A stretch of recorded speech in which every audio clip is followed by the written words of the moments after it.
Hello one and all, and welcome back to the Lazer Grand Arena. Here we are with quite a heater of a matchup. We got Riot versus Xylus. Xylus making it 3-1 in a solid effort against Rap GPO. Riot doing quite well in his own match. And now, with similar skill sets between these two players, we get to see them go face to face. I am Hubba Wubba, and joined with me is Vorty. How are you feeling about the matchup? I'm feeling pretty good, thank you, Hubba. Yeah, I mean, and don't be deceived by the seedings here. Riot is seed 7, Xylus is seed 23, but Xylus is definitely better than seed 23.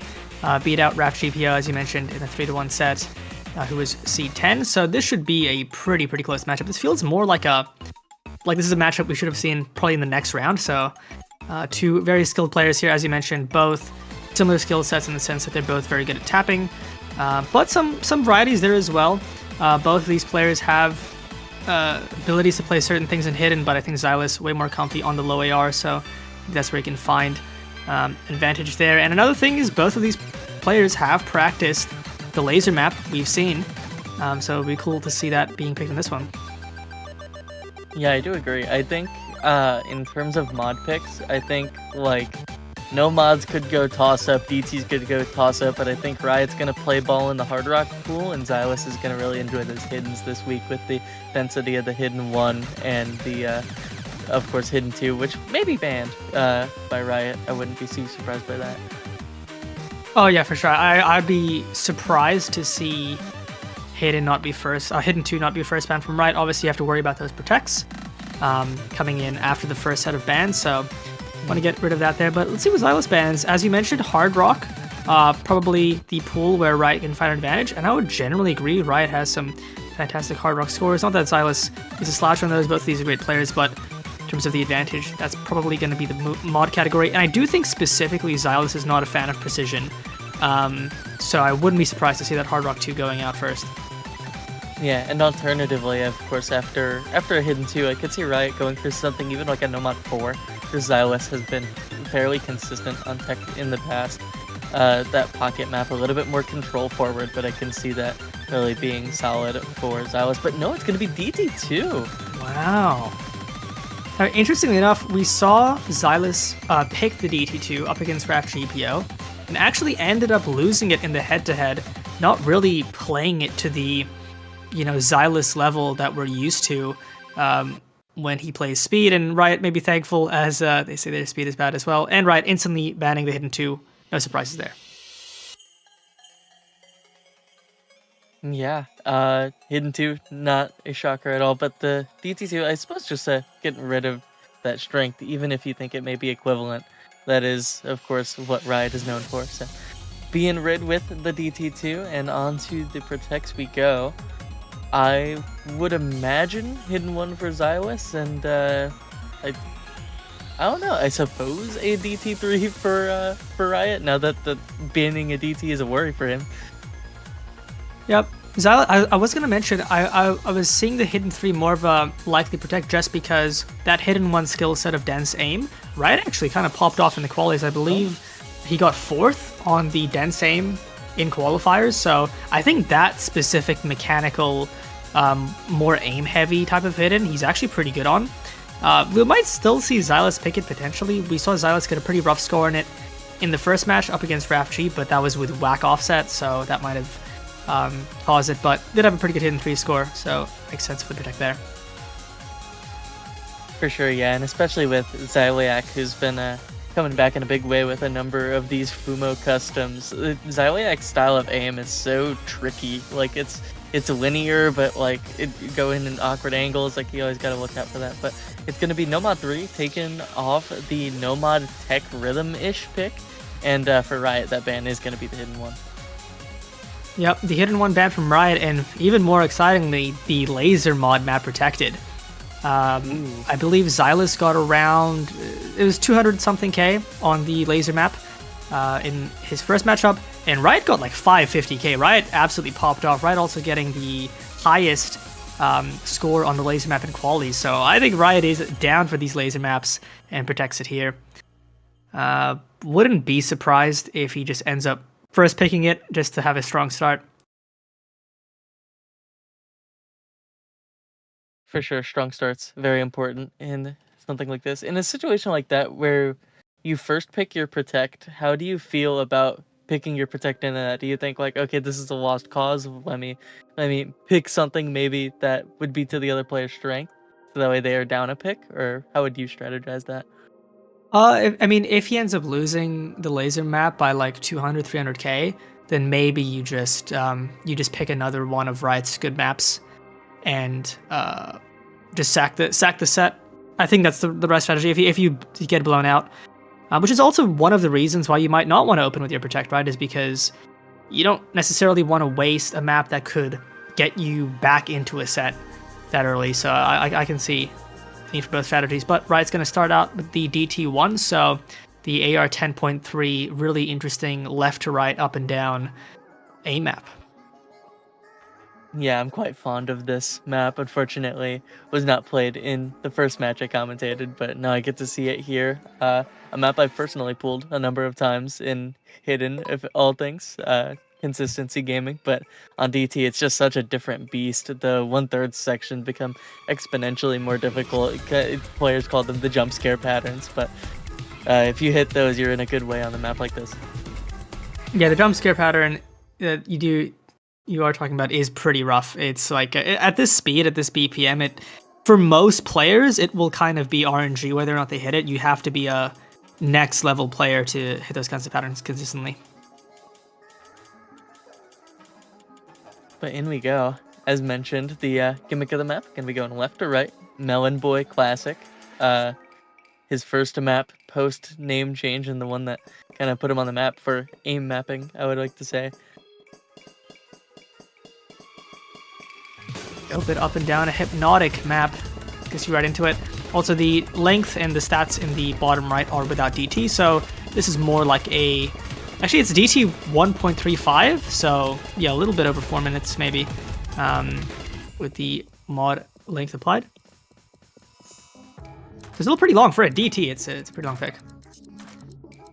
Yeah, pretty unheard of unless you end up seeing like marathon maps getting DT'd, but for these players, could be fairly consistent in the early goings. The first like 800 combo or so is pretty consistent. There's no major diff spikes here. Just a handful of act drops from some of those hold sliders. Gonna be the reason for this 10k deficit on the side of Riot. Yep, you can already see the spacing takes a step up. Neither player finding a break though. Xylus a little bit behind in accuracy, but nothing unrecoverable. And remember, with the set, the way the sets work, even if you lose a pick by a small amount, losing a pick by a small amount if it's your opponent's first pick, that's still kind of a good thing if your next pick ends up being strong, but still, both players holding on to their combos. That first miss is going to come out, making a big impact. Yeah, and I mean, I suppose this is another strategy, not a protect, but a map like this can be so 50-50. Of course, both of the players known for their DT prowess, as you kept a little slow down there. No players well scouted, no fall offs on that pattern, but no fall aparts quite yet. It's so sketchy. It's just the act difference. That's all this 10k is up. And there it is, and Xylus misses jump scare. Riot hits it, and that's going to be huge. I mean, I would say that's probably the hardest, individual pattern. Hits the sliders as well. Xylus missing again. Riot does, though, misses one of those slider starts. Gives Xylus some breathing room to not make this score lead too drastic, but good play from Riot there in that section. Does find some act drops, bringing the acts closer between those two players. Yeah, that'll be a little bit of an equalizer, but the wiggle of doom does strike Xylus at an inopportune time for 20k more score on the side of Riot. Still holding on tight, but of course this ending, the div spike, is so volatile. We'll have to see if Riot can hold on to that consistency. Xylus with a couple act drops there is only going to be helping the situation. 40k and growing for Riot into the harder patterns of this map. Yeah, this is where the map really picks up, and it kind of goes on like this for a while. This is especially where you might find yourself fatiguing on some of these patterns, having already played for like 3 minutes. So I was finding some breaks, but Riot, after that early break on the slider we saw before, still no misses on the raw aim. Xylus finding several breaks is going to pad that score lead for Riot, and the more score you have, the easier of a time he's going to have on Xylus's pick. Does miss that big vertical though. But still held on for so long during that section. It seems like fairly consistently when we've seen this map picked. It's just been a straight disaster anytime that section hit. But Riot pulling through with 700 combo in the harder part to really double that score lead and put him in a good way for this first set. Yep, and as the map quiets down, we're going to see around that 60k score mark. And solid start for Riot, but by no means is this a deficit Xylus can't come back from in this first set, but he will have to pick the correct map to do so. Yeah, I fear with 63k, it might just be a hidden 3 angle to confirm the set with difference like that, because it's not too strong, but strong enough to where that is for sure going to be the play. Yeah, I think I'd agree here. That no mod pool is a lot more RNG, a lot more versatile, and it is going to be that hidden 3 that Xylus picks. If you can win this map by over 63k, get that first set, you're going to be in a really good spot for the rest of the match.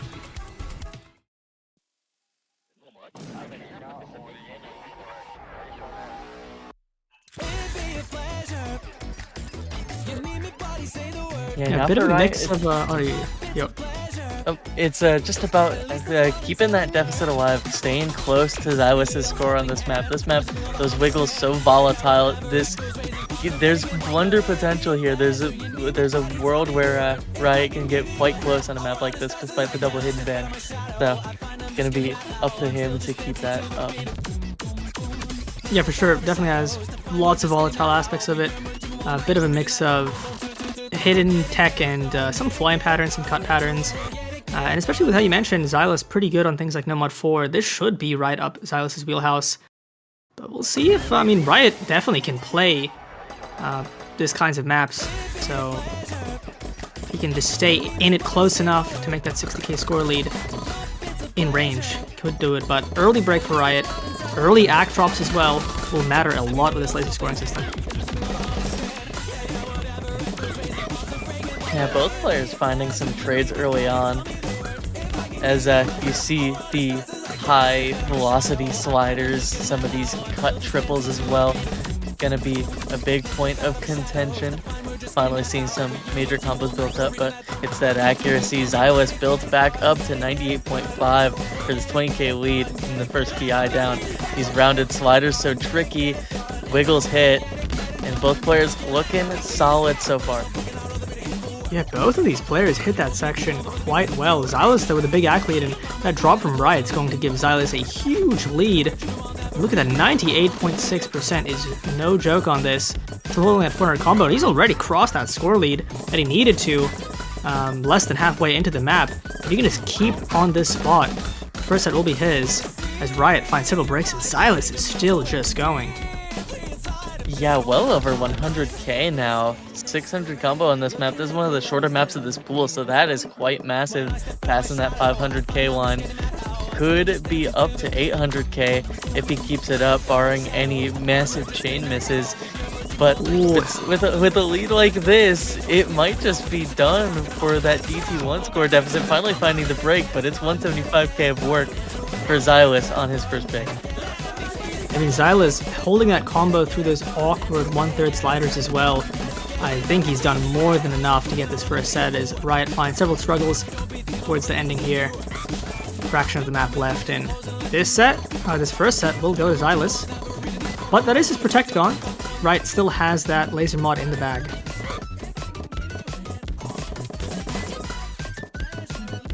For sure, that Lazer mod is going to be very important. Of course, we saw how different their scores were in match, the 500k difference to Xylus's 220k. We'll have to see if Xylus put in that extra work to make that a little bit more equal, but likely to be where Riot goes up next. And look at that 98.82% act from Xylus, 3 miss. Super impressive. I think Lazer does make sliders a little bit easier to act than stable, as far as I'm aware, but that's still very, very well done.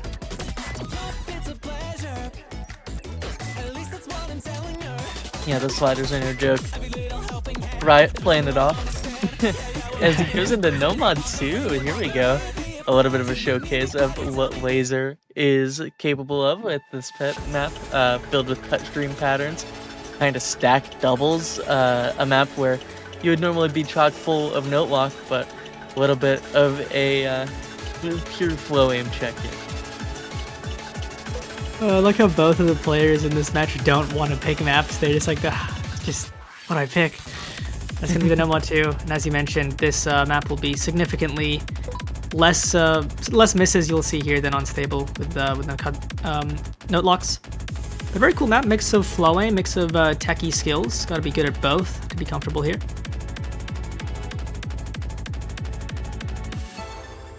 Yeah, this is another one like similar to DT, where like Xylus you would imagine to have a flow advantage, but you don't have the mod advantage anymore that you had on the 8-3.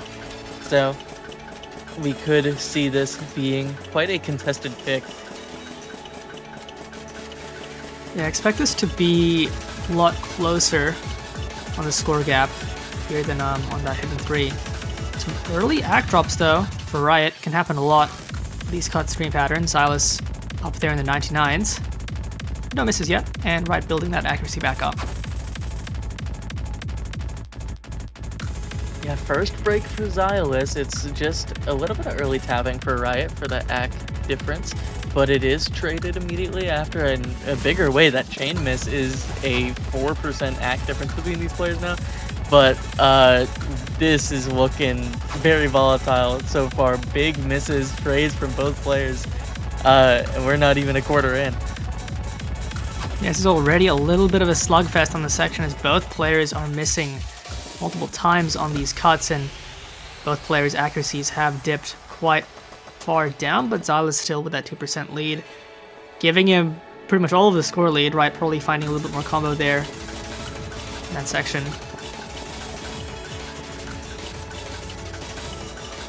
Yeah, and the spacing is gonna jump quite a bit in this final minute of map now. After this little density section, the score evening out with that combo advantage on Riot. We'll have to see if that continues through the ending. slugfest section is over. It's time to get some consistency going. The scoreline switches over to Riot's side. Accuracy just a little bit different, but misses on aim. Who put these jumps in my stream map? And Xylus continues holding on. Yeah, now 400 combo. How far can Xylus take this? It's really important here as this is Xylus' pick. Does find a miss though. The score lead won't be as brutal. Right to recover from.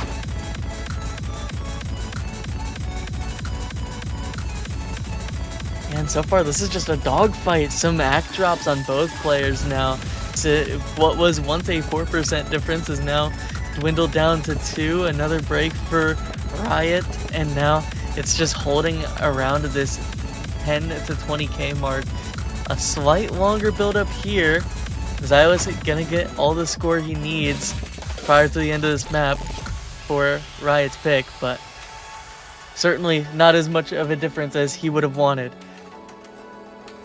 Yeah, no, Riot kept this one close. Only losing it by 17k. Nothing that he can't recover from.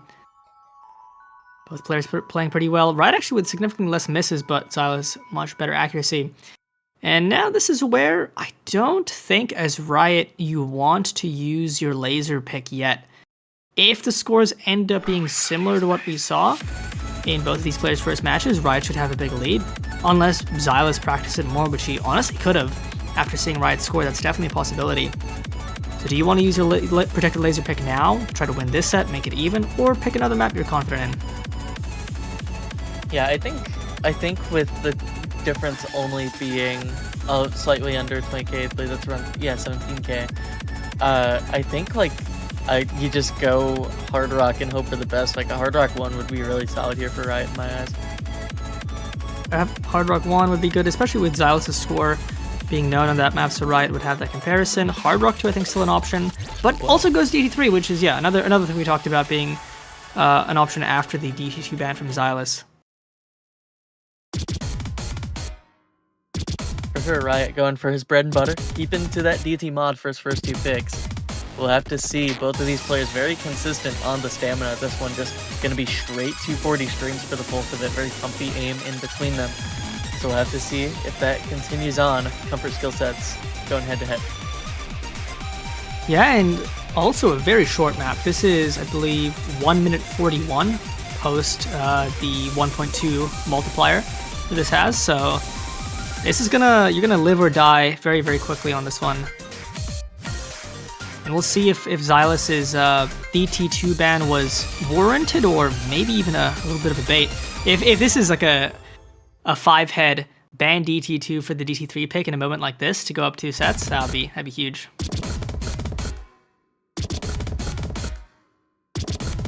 Every note counts on a map this short, of course. We're already seeing a little bit of act drops on Xylus, just tapping a little bit early on the aim, but into the streams we go. And Riot holds the SS early, maybe a sign of things to come.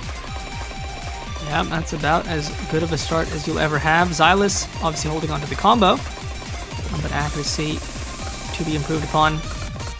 Riot still just tearing through these patterns. Still, you gotta remember, even with this more act-focused scoring system, can't find a break as long as Xylus is holding. For sure, and especially with the score bonus that DT has, already just from the act deficit, you see that it's the 18k that Riot needs is taunting him at the break. Oh, this is almost where it's like, do you even want to be SSing here? I feel like it just makes you more nervous. But not missing on that section either. Xylus still holding, still there. There's like 30 seconds of this map left. We could see the score flick rapidly as soon as anybody finds a break, if anybody does. Yeah, and Xylus has built up his act quite nicely, 98.7 now from those early act drops, only dropping 1/100 prior to the final 10 or the first 10 seconds. And it's still just no misses, longer streams of the map, the spacing just gonna increase a little, as well as that stamina 1/100 drop for Riot, but not gonna be enough for the miss. Oh! Oh my god! Riot just absolutely falling apart on that last stream. Xylus holds through and he ends up winning this pick in the set right at the end. What a recovery from Xylus. The theme of that set was just who put aim in my stream map. Like he missed on aim again. It was the jump. That's so heartbreaking for Riot, who SS'd the great bulk of that map. And now Xylus up 2-1, but definitely not the full story. That is heartbreaking. I mean, honestly, even without that miss, I think just the chain 100s on that stream, even being nervous from his earlier SS, I think those 100s were enough. Especially because he still needed to win that pick by a bit of accuracy, and Xylus with a big FC. Now Riot is in a rough spot. Xylus is up 2 sets, has 3 sets to close this. This is going to be a long road to come back from. Right, gonna get up, take a little walk. Yep. Get that break in, get the nerves settled. I would imagine it's the time for Lazer mod. You need to get in this match, and that would be the way to do it in my eyes, just based off of what we know for his practice. Yeah, I wonder if it is, because you still need to win 3 sets, right? You gotta take the long perspective. But he does go for the Lazer mod. I was maybe considering pick something else, but no, he's gonna go for the Lazer mod, which I'm glad we'll be guaranteed to see this. And remember, this is elimination. Like, this is round of 16, but I believe we are still in the single elim stage of the bracket, so the stakes are high here in this match. Yeah, it's gonna get scary. I feel as though after a map like this, I guess, like, Riot still has plenty of picks, because what's remaining is this Hard Rock pool, and he also has No Mod Wonder under his belt, which is more high BPM aim. We saw the DT1. It's a little bit of a different map, but Riot comfortable on the skill set. So he's definitely not out of this one, but early on, you're down to, you gotta just get into this match. Lazer mod is the way to do it, in my eyes. Yeah, for sure. And I wonder here, we'll see how this goes. I mean, there's still the possibility that Xylus got some extra practice in after his first play on this, and you know, sometimes like you practice once, get a pretty good score, have another practice session, now you're really comfortable. If that's the case, then this could be closer than we think. But as you can see here with the freeze frame mod, really the main thing you're looking for here is just remembering the rhythm. If you know the rhythm, if you know when you have to tap these notes, that makes everything else much easier, and that just takes practice. Yeah, especially with a map like this, very linear, very, I suppose, intuitive in a way, especially for some of those longer pairs that we'll see early on, or later on, rather.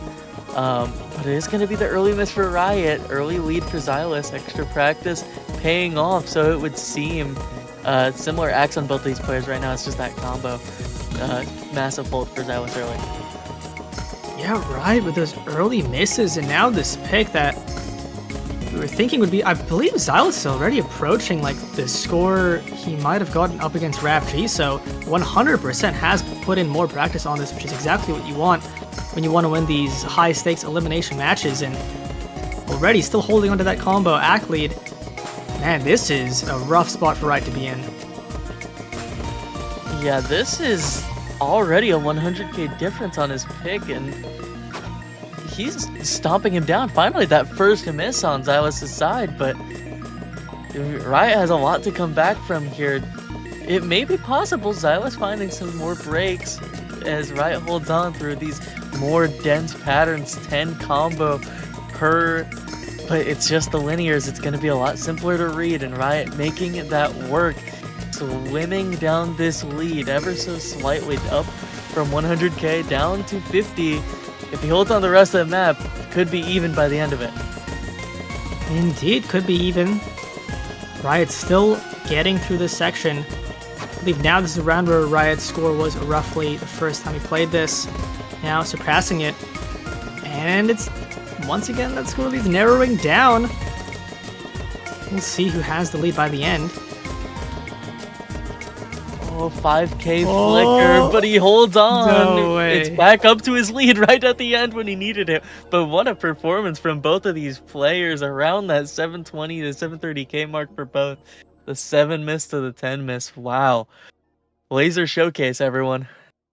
I mean, super impressive. For reference, the first match I commentated in this tournament, I think both players were sight reading this map, and it was like 10k score to 20k score. I think this map looks easier than it is if you're not playing it. Like, this is absolutely brutal to play without practice, and even with practice, it's still very, very easy, very confusing. So 700k score is very, very good from both of these players, but this kind of puts us at a bit of a standstill going into Xylas' next pick. If Xylas can find the map here, the map to end it, I think obviously the match will be over, but he needs to be smart here with his pick, because Riot is going to be good on pretty much every map left, so you do not want to throw away the set if you can. For sure. I mean, in my head, it's just no mod 4, right? But oh no, it's going to go Hard Rock 1. Into Okay. Divine Ordeal, hopping for this flow tiebreaker, but we slapped a Hard Rock mod on it. And be one of the more consistency checks of this pool. Glad to see this map being picked. It's one of my favorites in the pool, but yeah, I mean, this is interesting because Riot didn't end up playing this map in his first match. Xylas obviously did. And Xylas had a pretty solid score, so should be confident, but I think this is going to be one of those maps where both of these players should be good, are capable of winning, and then it's just who performs. And with a 5-minute tiebreaker with Hard Rock slapped onto it, the nerves are going to be a thing to keep in check. For sure. I believe the highest score we've seen on this map was the near FC from a secret box that he achieved in his first matchup. That's going to be very scary to replicate for either of these players. The spacing and timing changes a handful of times throughout. We'll have to see if that strikes them out at all, but other than that, very focused on the flow, very consistent, C favored. Yeah, and for reference, the score Xylas had in the match against Rafty was 730k-ish, so that is the baseline, and I think a 730k is roughly equal to like a 400k on score B2, so solid score, but still with plenty of misses. Let's see if Riot can manage to beat that, and if Xylas can surpass his own score. Early on though, first break gonna be for Xylas. Riot looking a little good. Accuracy still close, just a couple 100s dividing these players, but in we go to some more based flow. These 1/6 are no slouch as players begin to trade, and looking quite volatile early on. Yeah, Riot held that early combo lead. Found the breaks though, both of these players trading, and it's pretty even for now. Acts are basically tied up. And as you mentioned, this map has lots of rhythm changes, lots of different sections. I mean, it was mapped as a tiebreaker originally for Corsair, so we'll have a bit of everything. Yeah, the most notable of those is going to be a 1/3 switch up towards the halfway point of this map. That's going to be a big shout for how comfortable they are on perhaps alt maps of the future. And here we go into that section. Some longer sliders as well, some mild structure reading in those stacks, but not going to be striking either of these players. Both comfortable on the AR-10, but Riot finding the first break is traded by Xylas. It's still just so 50-50, just a 10k difference between the two players. Players are just trading it, and I think with these rhythm switch-ups as well as with the OD10 from Hard Rock, even more difficult to get good act on them. You see some act drops from both of these players throughout the map. But Xylas is now clawing back on that score lead just because of this act. And remember, the score lead on the first map was barely anything, so you can almost consider this map its own set. Yeah, tiebreaker 1 of 2 in a way. Yeah. As he claws. It's still just 3k difference now. Needs 8k or 8 or to 9k to win this set and conclude the match, but still it's just so tricky as both players trading once again. Another rhythm switch, some more finger control, lower BPM with some 1/6 squeezed in there for this section. The accuracy is paying dividends though. Xylas up to 98 has been improving throughout this map. Oh, but big act drop from Riot. That's going to give the score lead over to Xylas. Obviously still not enough right now to win the set, but he's building it back up, and Riot finds more struggles in this last third of the map. But still plenty of map left to go. And with a map like this, you do not want to let up. You do not want to drop focus, especially with the elimination on the line.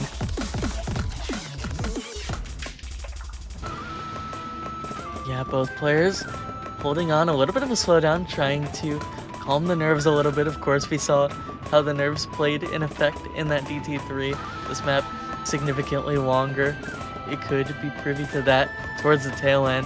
Xylus up 8k now, though. That is going to be enough for that lead if it continues on. Riot needs to hold on through the end of this map and hope Xylus falls soon. This next miss is going to be big. Both players are holding around the same combo, and it's going to only be harder to ever get that combo again. Who will drop first? Big aim here. Some bursts coming out of nowhere. Neither player breaking into doubles. That is so 1-6. tricky, but they trade! They trade at the exact same time. Xylus, though, still has that 10k score lead. It's still enough. Now the breakdown from Xylus gives Riot a little bit of breathing room, but it's just this ending. Who can perform when it matters the most here? Oh, it's so tricky. The linear aim control, the spacing only going up. It's 13k a difference. Riot needs to hope for a chain miss somewhere in this end time, because Xylus's act is just so strong at the end. 15k difference. There's still potential, but it's going to require a miracle at this point as Xylus looks to close out the match and the set with these final few patterns. Yeah, I think the ending of this map, just unless one of these streams Xylus just chain misses, but he's not looking to do that. There we go. 35k score in the lead, and Xylus winning all 3 sets. Did not expect this dominant of a result, but I mean, throughout the entire match, so many close picks, so many close sets. But that is going to be GG's for Xylus, and Riot will be out of this tournament. Yeah, and that is such a tragic result. Of course, both maps in that set too being so dangerously close, coming down to the wire both times. But Xylus putting in the work on that Lazer mod, putting in the work for that massive hidden 3 score, winning him the set, and that practice pays off as he finishes the match and makes that around 16. Yeah, I mean, getting more practice in on that Lazer mod was the play, and other than the hidden 3, which Xylus did win by a good margin, I believe every other map was like within, you know, striking distance for either player. I mean, you can see the scores under the sets title in the top right. Like, this was a very, very close match. So, GG's to both players, and we'll see Xylus move on in the bracket. But don't go anywhere. In 25 minutes, we will be continuing on the end of this round with, I believe, 2 matches. It's gonna be, I believe it's gonna be Welter up against Elfiu, and in the other stream it should be Malice versus Decaden. Yeah, so don't go anywhere. We'll be seeing you then for those matches in 25.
you're ready for your second lesson, let us look back and see what were the most important things you've learned from your first lesson.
What is it that you want to do?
夜明けを待つ僕らの目の前正しさ分かられた世に浮かぶ君を苦しめるものなら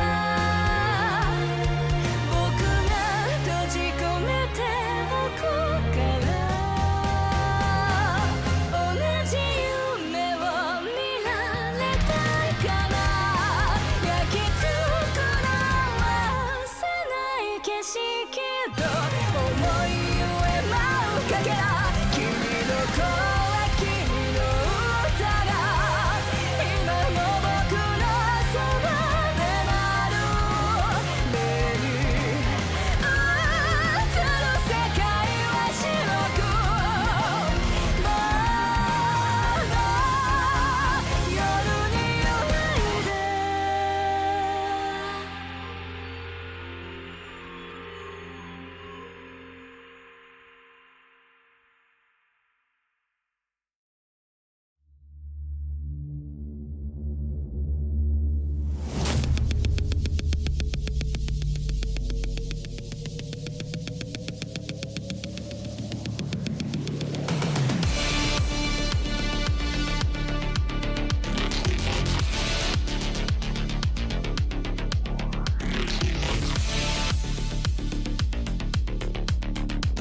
Here.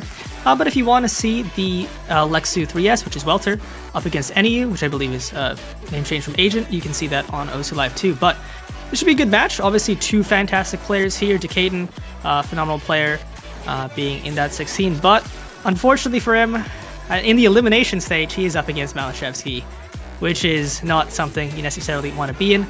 But casting this match, I am Vordy, and alongside me once again is the one and only Hubba. Hey, how's it going, everyone? I'm quite excited for this matchup, at least on paper. There is a little bit of a worry proceeding this match. It was delayed by an hour. Decadent just now making it home, so hoping for the best for the quality of this matchup, but should be a close one if players are playing at peak.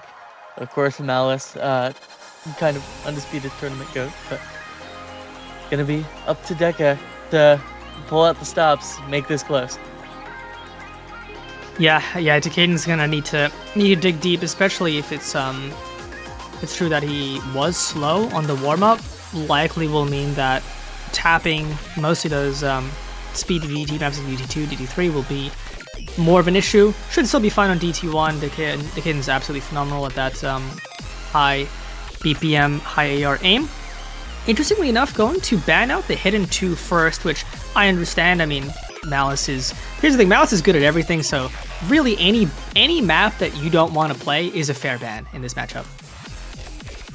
Yeah, it's gonna be purely about comfort. Of course, Malice known for that that hidden difference, and then of course Malice banning out the precision. The kind of only thing that's been notable of like Malice's weaknesses in his tournament career has been the precision, just due to his lower area.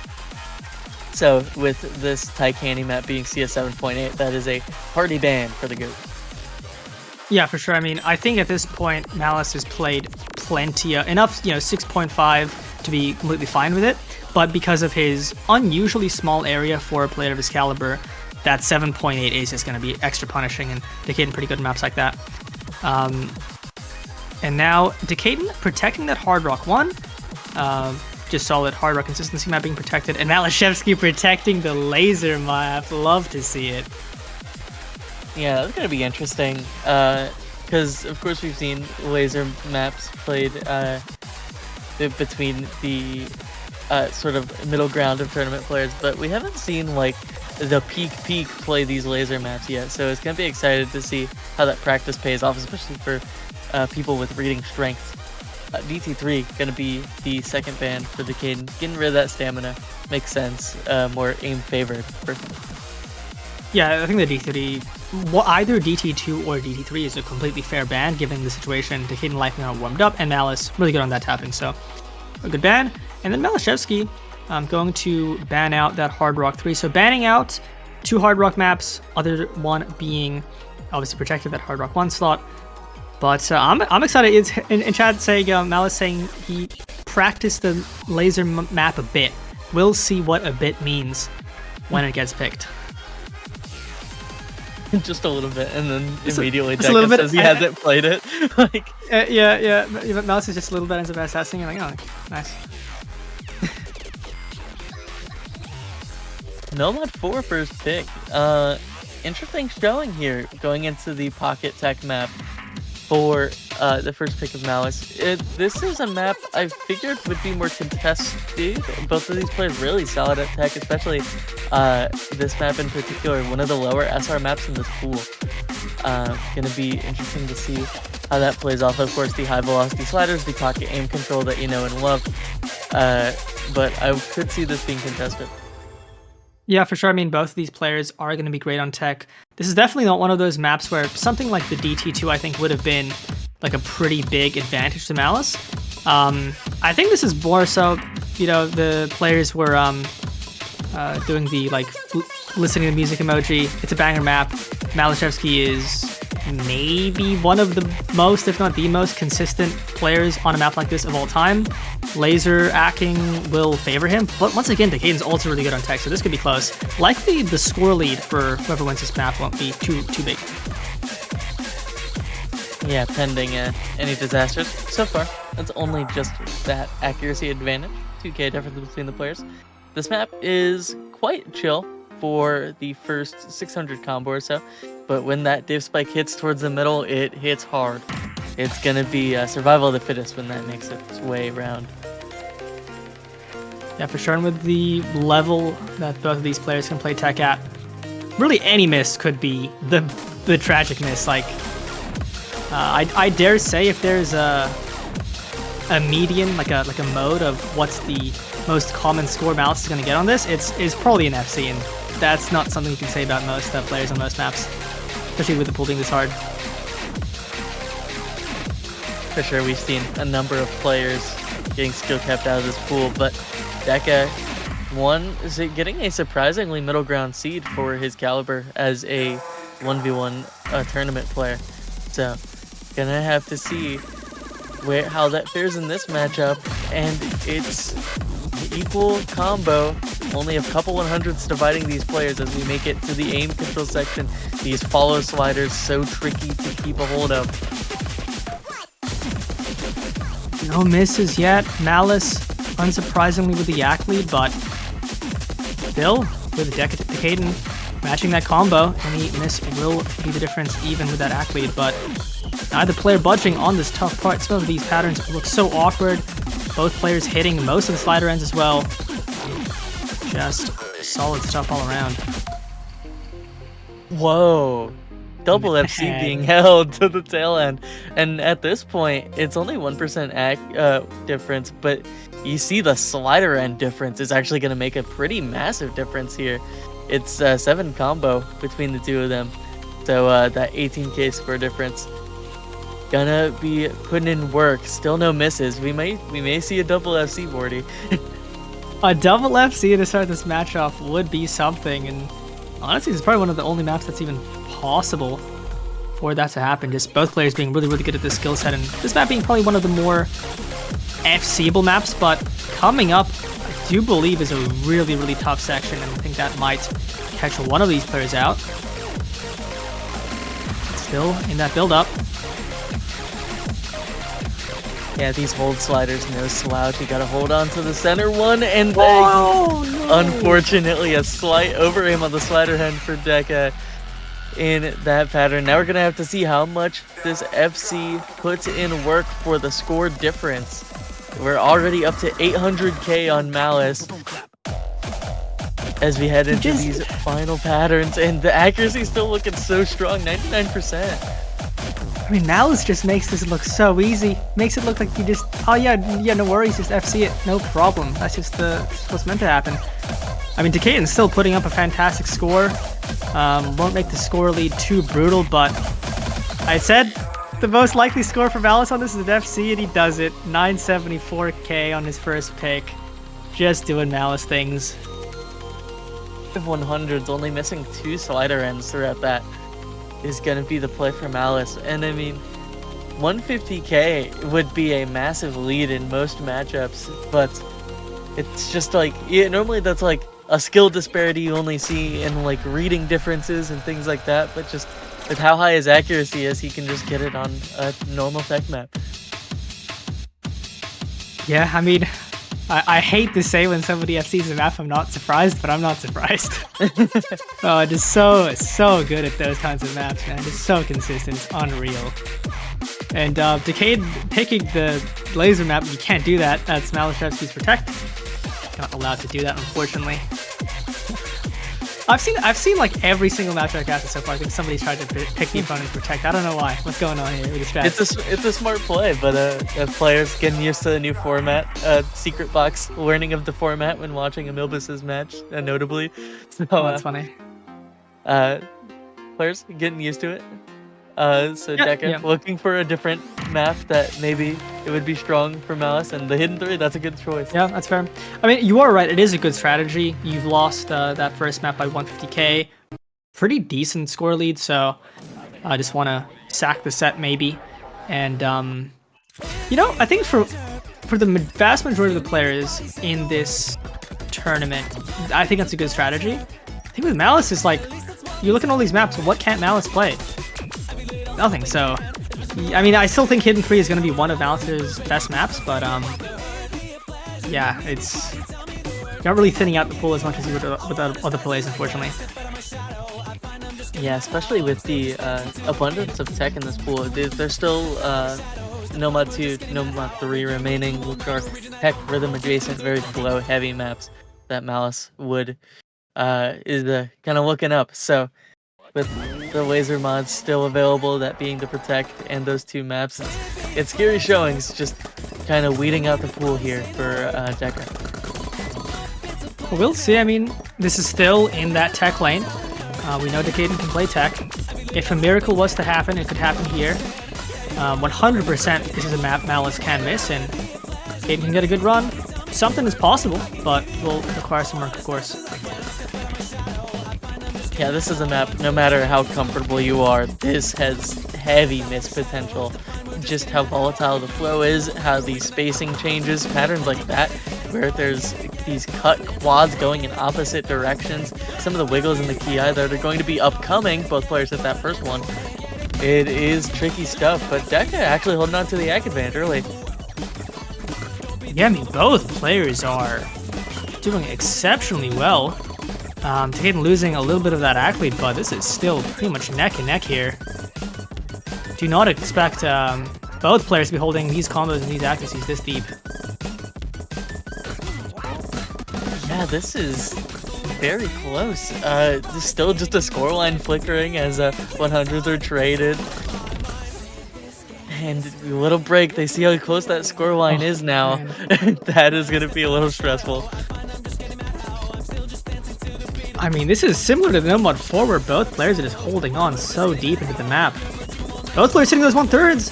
The streams after. I mean, this is unreal from this lobby. Bellis breaks!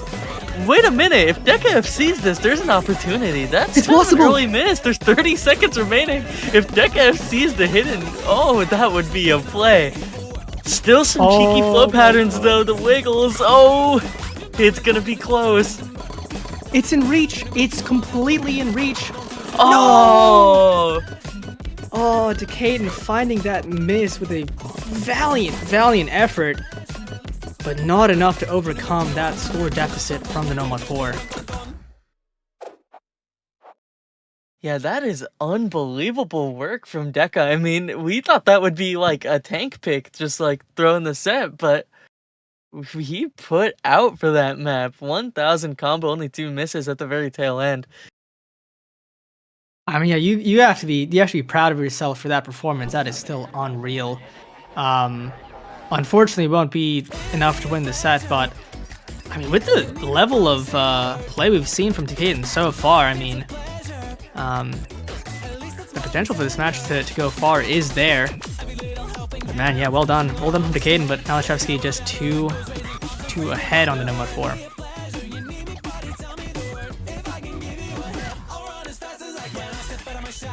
Yeah.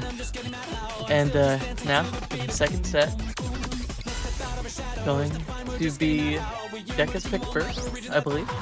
Because now it's picked first the last time, so it's going to be interesting to see where he goes. In my opinion, I would like to see a DP1. I think Deca aim is something that's been very notable. I think it's the highest opportunity out of the aim in here, but now it's going to be the Hard Rock one going into a tiebreaker. I mean, I have seen a lot of really good Decaden Hard Rock scores, so it's gonna be in line. But this is also something kind of in Malice's wheelhouse. These Hard Rock tiebreaker multi-skill set maps. Both players should be once again really good on this, similar to what we've seen in the last 2 picks.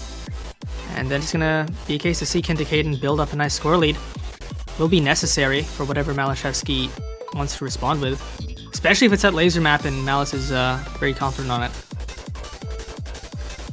For sure. And of course, Deca flow, not to be underestimated. I mean, we just saw how he was flowing on that hidden 3, so a map like this should be just as solid for him. Good luck, have fun in the chat as we head into longest map of the pool, Hard Rock 1. Yep, a nice tiebreaker that isn't the tiebreaker.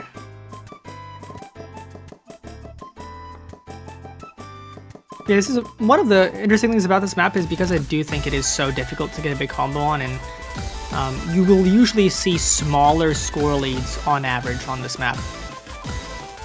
Just as a general thing, you won't. I mean, you would have to be a freak demon to have see this in a lobby.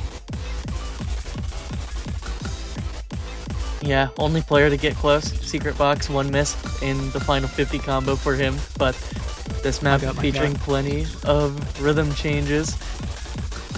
Starting off with the standard 1/4 cut stream flow. So far, massive accuracy difference. Deca just hovering around that 98 spot. Malice with 1/100 to his name so far in these early goings, but when the rhythm changes come is when we're going to be seeing a bulk of these misses. Yeah, and I've seen a lot of players struggle with the accuracy on this map, and it's understandable why. You have lots of sliders, lots of changes and rhythms and hard rock being OD10, especially as we go into the 1/3 sections. But Malice, probably one of the best, maybe the best act player in tournaments. So if anybody's gonna handle an above 99 on this, it's probably gonna be him. As you can see, he's still in that 99.7, even with all these 1/6 coming out of nowhere. Does not phase him at all. Decaden, though, still holds that combo, still right behind Alice. Unfortunately, does find a break, though, as we get into this next section. Yeah, the opening to this section featuring that 90-degree triple with the slider attached. Unfortunately, just slightly under-aiming. The angle on that is Deca, but Malice still holding on, building up that accuracy, 200s to his name, and the score lead is already just going disastrously far. 45k, not even halfway through, is a little bit scary to look at. Yeah, Malashevsky's accuracy on this right now is a little bit silly, we'll say.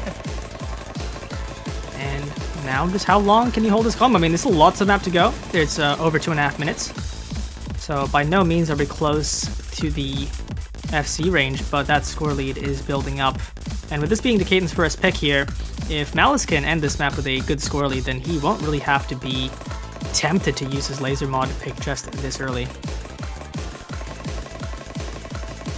Sure, you're just still gonna have that in the back pocket as a failsafe, that being one of the most skill disparity maps in this pool, other than maybe like a DT2 or something like that. But Malice still holding on to this combo. 1500 mark reached, halfway point in the map surpassed. 90k in his favor. Finally finding the slider break is Malice, but unfortunately has been traded by Deca. So it's just about mitigating damage for Deca so far for the rest of this map. I mean, that miss is from Malice is big for Deca though, because that cuts the bleeding by quite a good amount here. Won't be as bad of a loss at this rate. But still with that accuracy, man. I mean, I think with the Lazer scoring system, I think Malice can still probably get, you know, like a mid 800k if that ends up being his only miss, which will still be quite a score for this.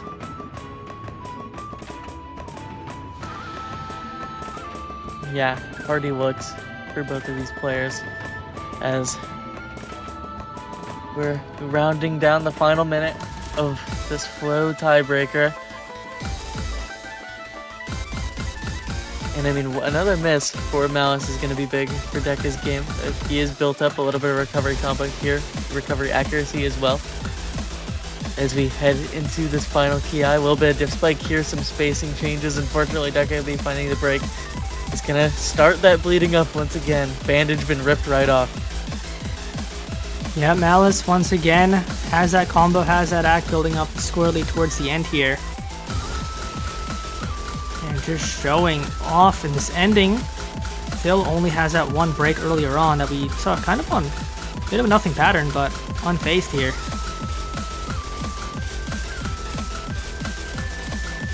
Is that a 99.59 or a 99.89? I think it's a 5. I think it's a 5. Oh, okay. Okay. Because that would be disastrous. An 8 would be, I don't even want to think about it, but it's still absurd. Yeah, very good stuff. Actually, Malice, if he doesn't find any more breaks, will be taking the PP record so far with the first 600 in Lazer Grand Arena. So there you go. Oh, let's go. One miss on this Hard Rock one is crazy. Decaden with a solid score, but I mean, this 896k, almost 900k even with that miss. And now with a 184k score lead in this second set before he's picked his map. Quite a good start.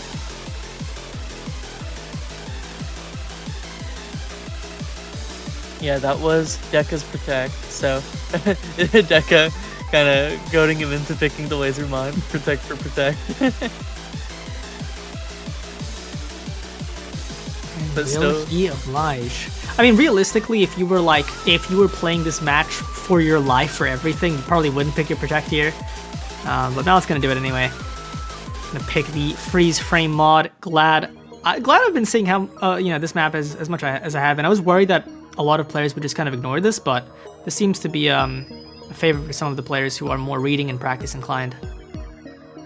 Yeah, the qualifiers, it felt a little bit abandoned. You saw a lot of the top 10 scores being in players that didn't end up qualifying, but that was mainly due to the ruling where your lowest score doesn't get counted, so there wasn't as much motivation for heavy practice there. But in match, it pays dividends. Going head to head just becomes a part of strategy for a lot of these players.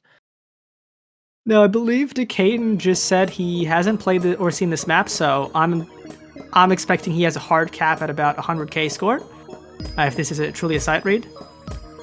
And Malice to be seen. Yeah. Actually, though, if this is a sight read, Decaden's had a good start. Oh, never mind. This is where it gets tough. Oops.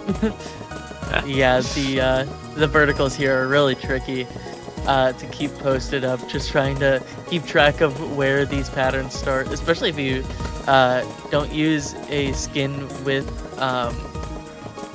color changes for a new combo, which Deca I believe uses an all blue skin, so that's gonna make this way more difficult on the reading front. I've seen a couple misses from Malice, so not unbeatable on this pick, but obviously with Decaden not having much practice, I mean this is just gonna look like a jumbled mess if you haven't played this map at least several times before. And yeah, I mean with already 250k score advantage, this is likely going to be another set quite in the bag for Malice. But we can just get to enjoy the top player sight reading of freeze frame map experience. The duality of man. It is in full effect here. It'd be interesting to see if Malice beats out that monster score from Riot in just the match before, getting 728k. Is that alright? Couple misses here, but watching side reads of this map is so funny. It's just such a struggle. It's just so hard. Why can't I hit any note? What's happening? Oh, that's the wrong way, Deca. Especially coming directly from the Hard Rock 1 into this, it's like just complete opposite world. Yeah.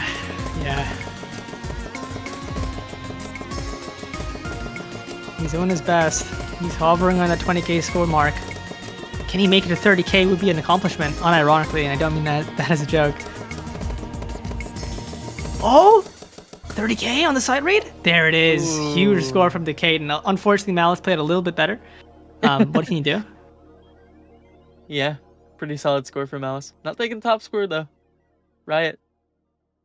Pretty solid stuff there from Malice, though, especially for the amount of practice he presumably put in. Just a couple looks here and there, but just a little bit. Okay, there we go. Now Malice up 2 sets. All of the protected maps have been picked. We'll see what Decaden can do. Actually, no, it's Malice's for the next pick, so he's going to set the tone here for the set. But yeah, I think 30k. I think the other side reads I saw was like a 10k and a 20k, so 30k side read is pretty solid. Yeah, it's not bad.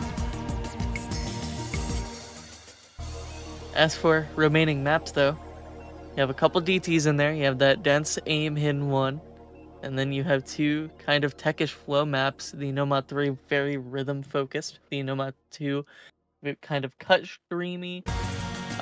Big focus on the flow there. And then Nomad 1, of course, the high BPM custom Freedman.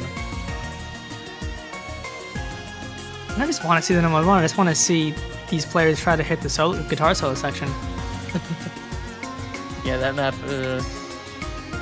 I believe, second highest SR in the pool. Only second to the DT2. But it's going to be Nomad 2 for Malice. Yeah, I mean, this pick makes complete sense. This map has a lot of cut streams. You know, he's really, really good at cut streams. Malashevsky. Once again, Decaden, also pretty good on this. Good on tech. We've seen already how close Nomad 4 was, how Decaden actually ends up winning the Hidden 3, so Decaden can compete on this type of slot, but Malashevsky likely will have the consistency advantage.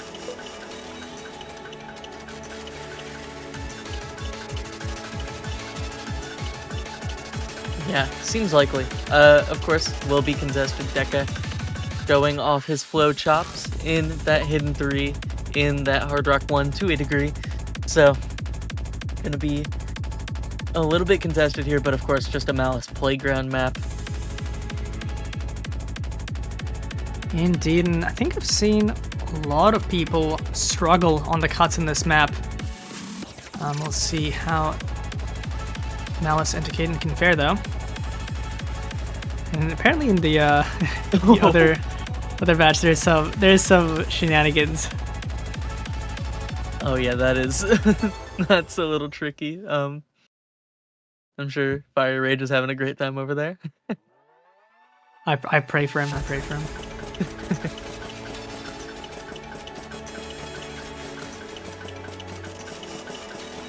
But in we go. A little bit of aim early before our streams. Very tech stream oriented.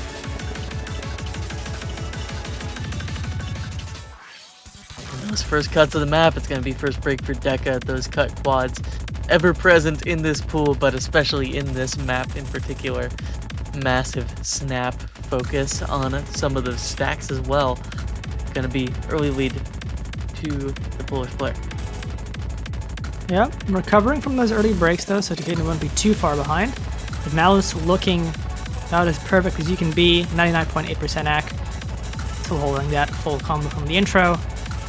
Lots of places to miss though, so at any point that combo could go to Caden breaking again, so it's going to give a big lead to Malice. It's going to grow ever so forward.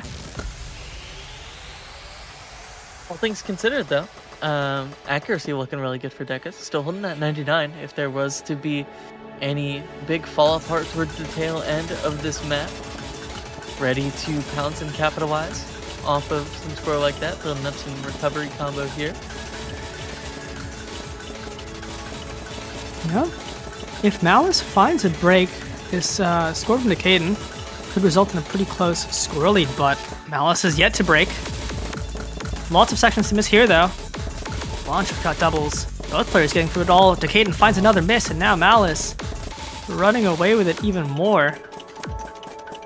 Yeah, that is a tragic place to break. Just a little bit of a slowdown here, and well over 130k of lead for Malice now. And I mean, even with that, Deca is getting scores that are above average for the weekend, but it's just so difficult against Malice, who's still holding on to this FC, still only a couple 100s to the name, as has been consistent throughout this match. I mean, no way UFC this, right? No way does Malice go all the way here. 99.7%, but all these patterns just look so easy to break on. He's unfazed. The Caden hitting pretty much all of this ending section as well.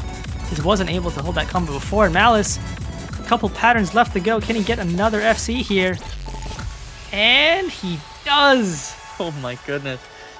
If he spins fast enough, we might see a 1 mil. I don't know if it's been very fast for that. Oh yeah, I forgot there's no. Yeah. I forgot the spinner's Yeah. a little lower here. Yeah, they don't give you the 1,000 breakpoints, otherwise it probably would be possible. Huge FC here in the No Mod 3. That's 2 FCs along with that No Mod 4. Yeah, Malice and Malice things once again. Yeah, and I mean, we're seeing why this pool is so heavy hitting with the difficulty, because when you FC, you get a score lead like that on your pick, and that is quite disastrous for Deca, who's looking to get a little something in this set. I love that reply from Caden. Whatever, bro. Like, okay, Whatever. sure. 99.7% FC on that map. Like what can I do really? Like, Just my bad. I'm only human, dude.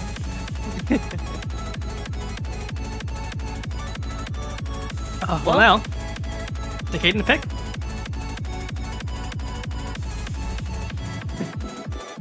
That's Why also true. seed 16? That's also true. Why is he seed 16?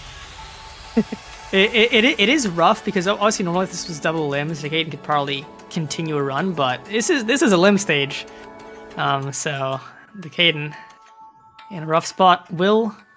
Did he say? Yeah, No Mod 3 is gonna be the pick. Yeah, that is tricky, I think. This is something I expected Malice to pick, if not for that No Mod 2. But we're going to be going into this Bob's Ben Noon custom. Bob been yearning for suspend noon mapping for a while now in the top half of this year and finally getting his way in this LGA. Very rhythm focused, kind of alt techish map, very hybrid with that rhythm heavy aspect. Yeah, I mean, once again, it's going to be a map Malice should be very good on, but that's kind of like all the others. Decayden, though, should be pretty solid on this. Honestly, these two players do have quite a few overlaps on their skill sets. And Decayden did win that head-to-head on Hidden 3, so the potential is there. Decayden has it in him. It's just tough to match Malachowski's consistency. For sure. Of course, though, always exciting to see some new looks at the pool. This map not being too prevalent in this block. So, in we go with one of the many customs of this pool. These big wiggle focus early on. Kind of winding and waving sliders. And actually both players with equal ag early on. Malice is human. He's gotten a couple 100s. And yeah, getting 100s on this map is maybe the most understandable of any map. Lots of awkward rhythms, awkward patterns. Definitely have to be at least slightly practiced to get a hang of these patterns, and both players clearly are. Short map as well, only 2 minutes. Neither player to break yet. Yeah, it's just so awkward that you could see a break come through at any point.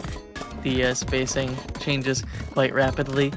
Very focused on practice diff in a way. Building up score one, only 10k difference if Malice were to fall at any point. Deka has some room to keep it going. Big cut double section, not going to be striking either player out as both FCs held on. Accuracy up to Deka's side though, takes the lead on the map. A much needed lead. This is sort of similar to the Hidden 3. Both players are holding. Will Malice miss first, or will Xylus? Or will they just both FC? That would be probably the most crazy reality. Would be an absurd reality. This map kind of reminds me of Jazag, like wiggle mapping. Both players holding on through some of those overlap flows. There's no way. Really? There's no way. Really, guys? Dude. Seed 16, by the way. Seed 16. Double Seed FC 16, for by the way. Balashevsky and Decayden. Malice wins it by 6k score just off some Mac. I mean, that is crazy. Double FC on this. Mad.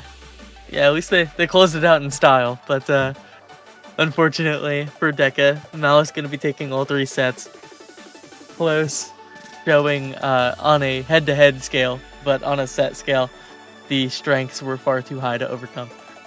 Yeah, I mean, GG's. Decayden's gotta have put up one of the best performances for, losing in the round of 16. Yeah. It's definitely a performance you can be proud of that would have beaten out many players here, but will not be the day for him as Malice moves on in the bracket. Decayden gets knocked out, but yeah, and GG's to these players.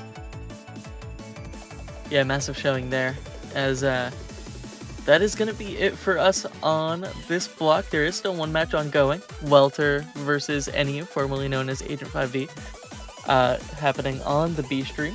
I'm not sure if we're going to be sending it over there or if Welter's going to be having some issues, but that is going to be it from me and Vordy.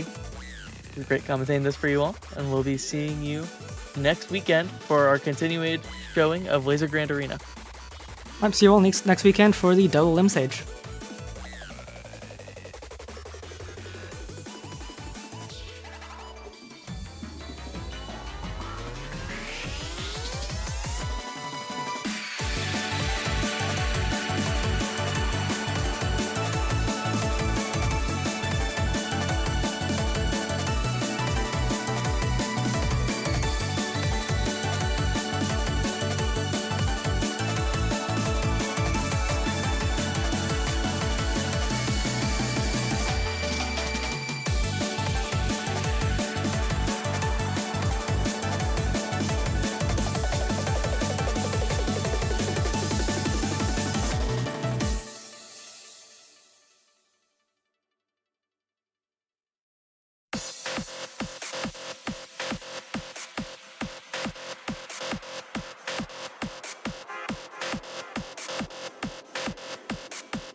It slipped right through my fingers.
It slipped right through my fingers.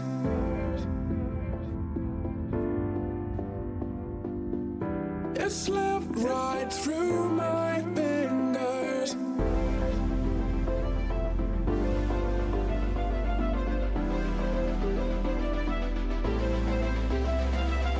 You said never let me go.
Hello, everyone, and welcome back to Lazer Grand Arena. We come off of a couple of banger matches, Malashevsky versus Decatur and Welter versus NEU, which went the distance to the original, to now presenting yet a second pool for Lazer Grand Arena, and the last pool, I believe, for this tournament being just 2 weekends with quarterfinals to grand finals all taking place on week 2's pool.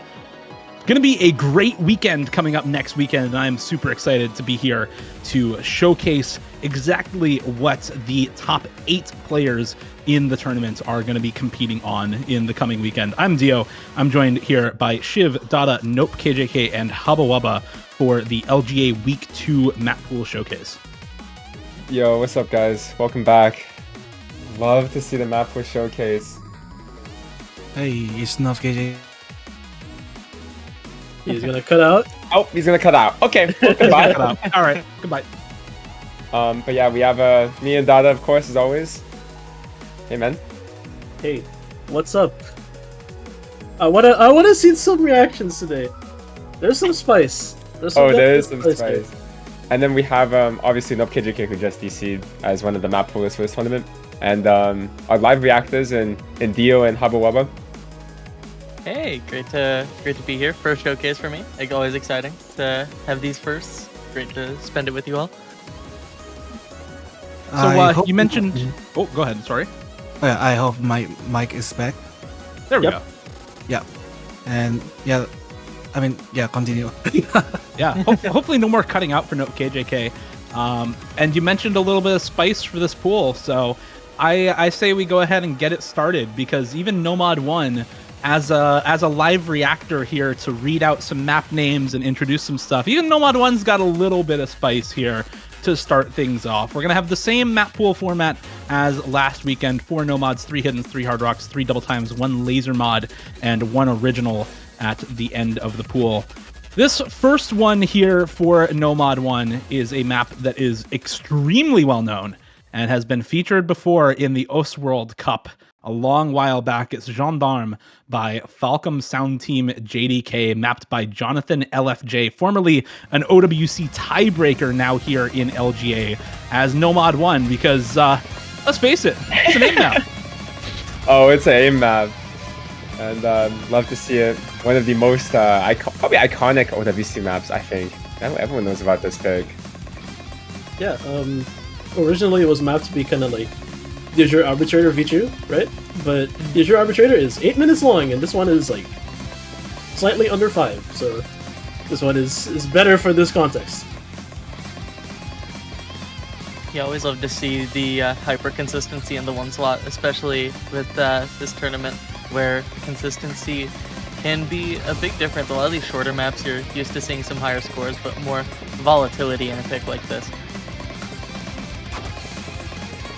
I think one other thing that's kind of interesting about this as Nomad 1 is it's not necessarily just an aim test, right? You've got a lot of 1/3s, you've got a lot of kind of awkward aim patterns in this as well. There's a couple of speed checks here and there, although nothing super long. It's still mostly aim, of course. But it's a wider variety of patterning than you would usually see in Nomad 1, which makes me kind of lean toward this being more general overall consistency for mechanics rather than just an aim test, which can be kind of cool from time to time in the Nomad 1 slot.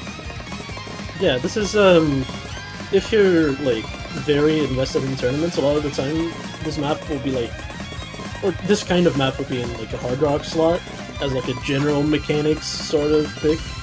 This time it's a Nomad, so more people can access it, and you know, it's just a little bit less I guess taxing, because playing a map of Hard Rock for 5 minutes is not for everybody, I guess.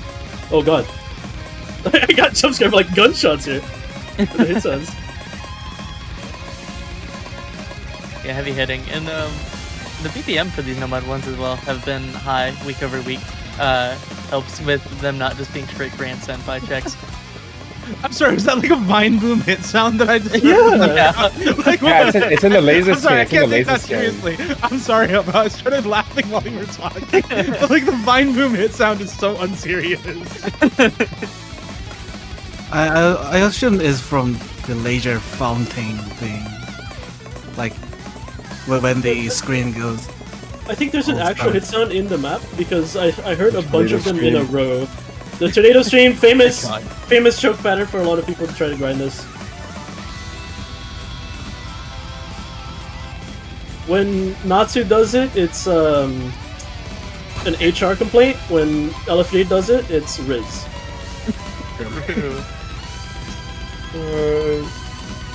That was the stream-friendly way of putting that. Yep. Yeah, but hope you guys are excited. We have a lot of cool maps to show. I mean, Gen Zero is only the start of it, but yeah, kind of have your fake tiebreaker map.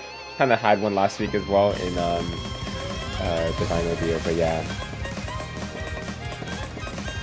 But that one was Hard Rock exclusive, and as we talked about, Hard Rock makes long maps even more strenuous. Constantly challenging accuracy.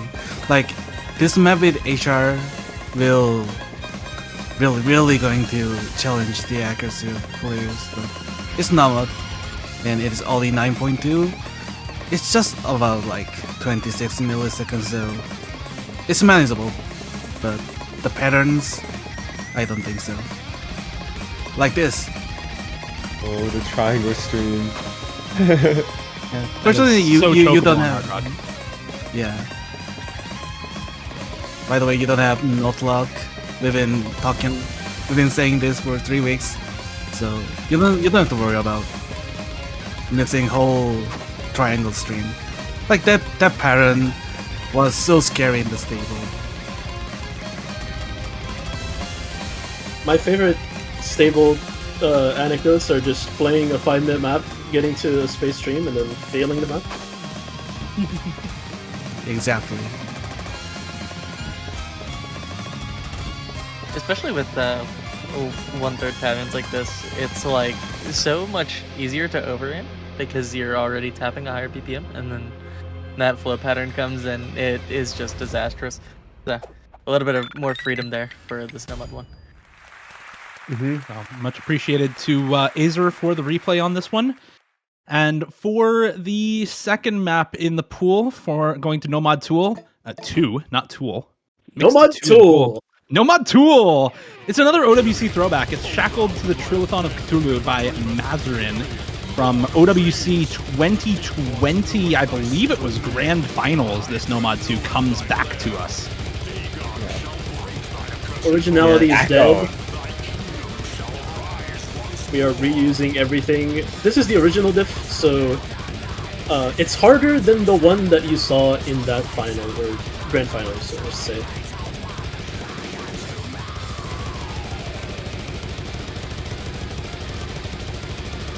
Do you want anything else to see? Like, do you want to add anything to the mountain of streams that you just saw? It's a Mazin map. It is.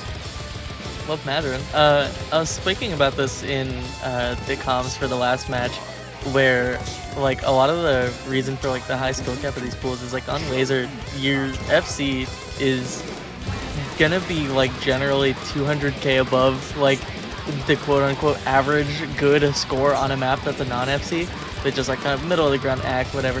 So seeing these like two massive consistency checks back to back is gonna be quite lovely for the non-FCs. Like getting an FC on something like this in match is going to be quite a sight to behold, I would imagine.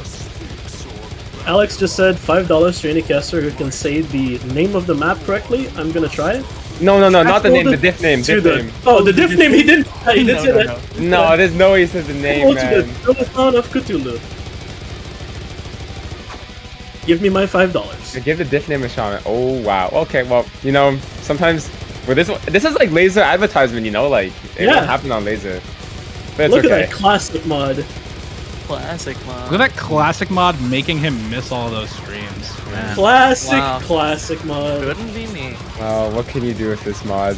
I mean, that's like why you just play on Lazer, no? Like, $5 Canadian though. It's $5 Canadian, which is infinity Brazilian reais. So I'll take it.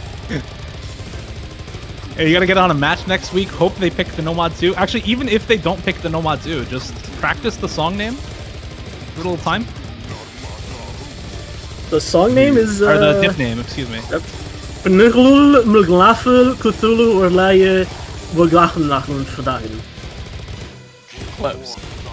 I don't know how close it was because I have no idea how it's actually pronounced. Same.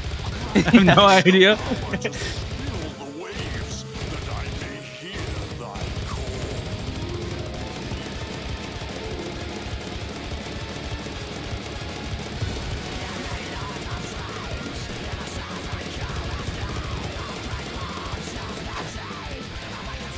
Oh.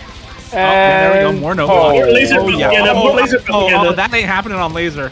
Oh, look no. at that. Look at that. Laser downloads just spiked. Yeah, specifically for Mazarin Stop 3 maps, you see a lot of overlaps in a map like this. Kind of a massive benefit to no note lock is how common it was to note lock specifically on those overlaps. So, gonna be a massive boost. yeah.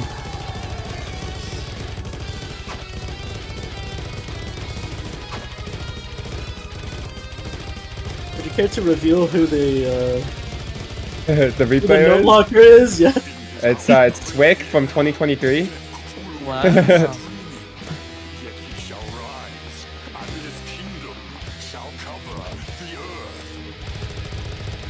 It's all good. No. Here comes the ending big stream. thanks to Spike. Boom. Big spike I- again. Yeah, was that was nothing. Nomad 2. On to Nomad 3. First custom of the pool. First custom of the pool. It's by my mate Suikun3. Yugani Sakase Sumizoni no Sakura, Border of Life by Akiyama Uni. Some CS 6.6 AR 7.4 alt in the Nomad pool. Yeah, this is a Suikun map. Anyways, Oh, God. everyone knows this song. It's Border of Life. It's like one of the jazziest Toho arrangements, probably. I think it's actually like a song in a real like Toho fighting Yeah, game. I think it is. It's like, yeah, it's a fighting game one. Might be Urban Legend in Limbo. I'm not sure. Dude, imagine you show this pool to Nanoya. Nomad 1, Nomad 1, LFJ, Gen the Arms, Nomad 2 Mazda, Nomad 3 Yuyu come out. Or Yukio, whatever it's called, I don't know, but Yuriko. he needs to see this pool. Listen, you can mispronounce the character name, but like, at least you're not saying Tuhu here. No, We he's progressed. a proud Fumo owner now. He can't mispronounce Toho anymore. Oh my god, you bought me this Fumo and I've never played Toho my entire life. I need to hop on that. No, He's but been like, promising ever since last year, bro. no, but like, you ever seen like the picture of like Vicecam has like the streaming hats? You know what I'm talking about? Like the decision. It was like Overwatch, RuneScape, and Toho, and I picked RuneScape. So like, I'm gonna hop on later. You picked a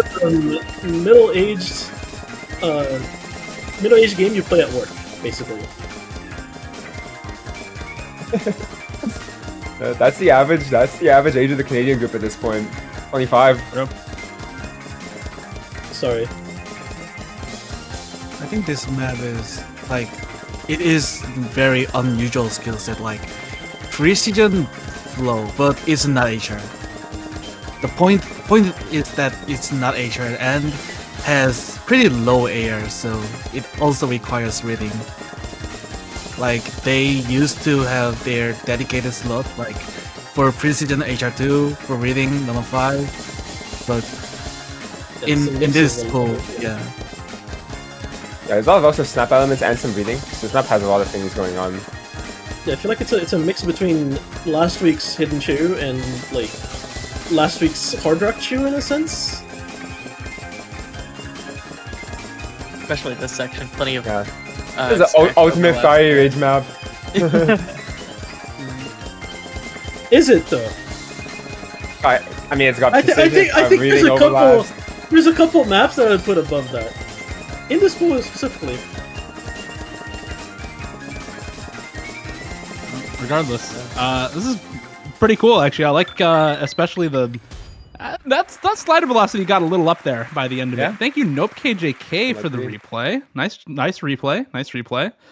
No problem. And now on to the Nomad 4, and it is going to be something I think you're kind of expecting in the Nomad 4 slot. It's Chronokinesia by Project G, mapped by Nuge and Fairy here for the Slider Tech Nomad pick. Yeah. Oh, just another MRC custom. Yeah, typical Shiv reusing his reusing his original tournament customs. Well, might be a little familiar. This was used, I think, in Corsai's Close last year, but yeah. Gonna be some slider tag. It was in the HR pool in the Corsai's, right? Enclosed? Yeah. I'm not sure. Oh, but this was in the Nomad pool, I believe. At some early stage. But ironically, a player in this tournament had an HRFC on this, I believe. Is it Malashevsky? Oh, yeah. You're not winning any awards for I'm guessing so that. surprised.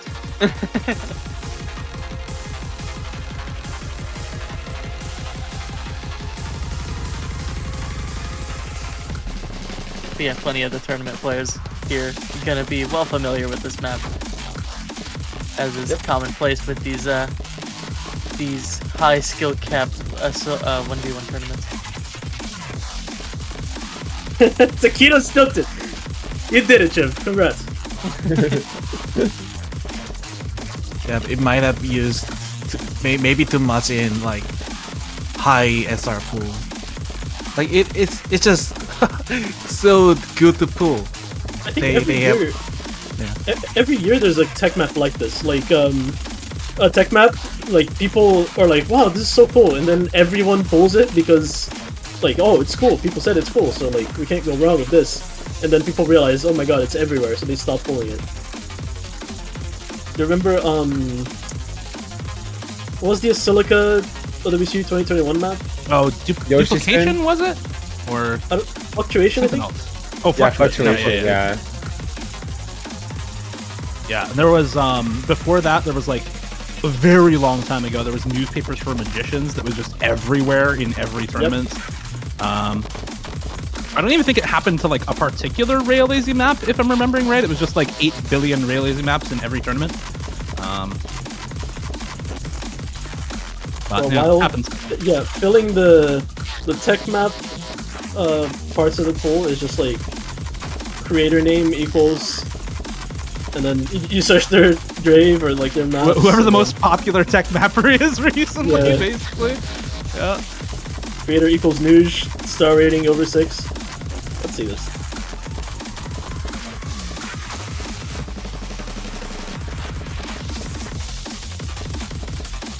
Okay, and this map, like the pattern by pattern is not that hard, but the thing is it comes at you 3 minutes straight and give no rest. As 0 second of break time in this map, which makes it really hard to score. But like if you are very high in like skill level, then and you FC this, then you can generate a large gap in score wise. So yeah, it's a scary pick, especially going against like some of the top players in this tournament. Nice play again. Nope. Good stuff, man. Two replays already, just in the Nomad pool. Nice job. Beautiful, beautiful. All right. Speaking of that, on to the hidden pool. Same format as last week, so only 4 Nomads, and we get into Hidden 1. It's Death and Romance by Magdalena Bay, mapped by Defiance. Another marathon length pick here in the Hard Rock 1, or Hidden 1, excuse me, not Hard Rock quite yet. How's the marathon length pooling been going for this tournament so far? Because it's something that a lot of people have some differing opinions on, right? It depends.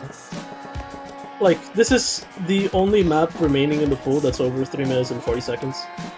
So, like, we have a couple of longer picks, we have a couple of shorter picks, but...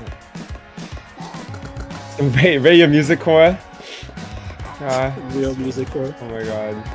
But yeah, it's Meg Luna Bay, mapped by Defiance. There's a lot of awkward aim. I mean, song is super sick, so if you guys enjoy this one, this map is cool. Yeah, this is Yeah, it's a custom, by the way. So custom wide angles. So usually when people go awkward aim, they don't necessarily go like this, like awkward, but it's like very, very wide, kind of like linear spacing changes. So like, if you flow through it, it's very hard. If you snap through it, it's very hard. So, like, I don't really know how to put this map in like context if you just don't play it, but like, it's very, very uncomfortable. I don't think I've seen a single comfortable jump this entire time. It's just all wide angle and anti-aim patterns. Like the entire map. Yeah, the spacing kind of follows the intensity of the drum beat, but the direction and all those near linear jumps are really going to strain the aim a lot. You know, this is 5 minutes map. Yeah, there is a ranked set of this song, similarly awkward aim, but this one really ups the ante on a lot of these slider velocities, and especially the obtuse angles. Gonna be having a very different look here for this song.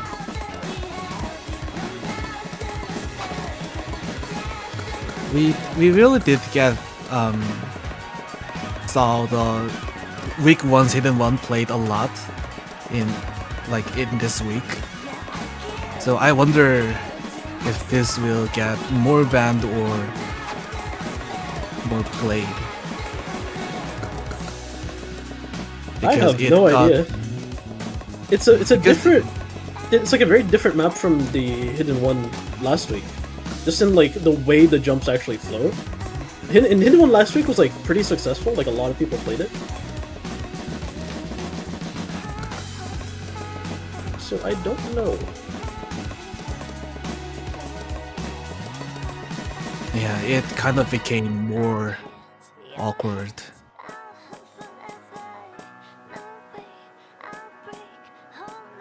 In flow-wise. Yeah, I'd say this map feels less dense, which definitely assists with pickability for players who aren't as hidden inclined. Might be more privy to banning maybe the hidden 3 if it's more demanding in that direction.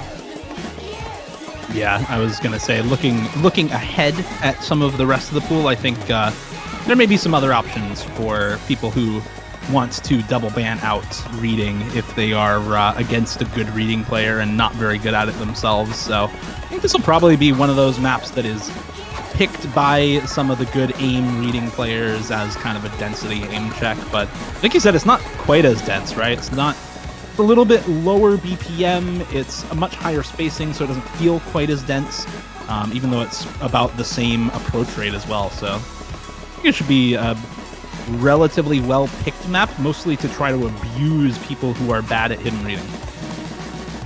Yeah, and it helps that a lot of the aim patterns are like kind of like linear, almost straight line checks in a way. Like just kind of glides across the screen, snap in the middle with the 3 notes. So should be a little easier to read in that aspect as well, just the patterning.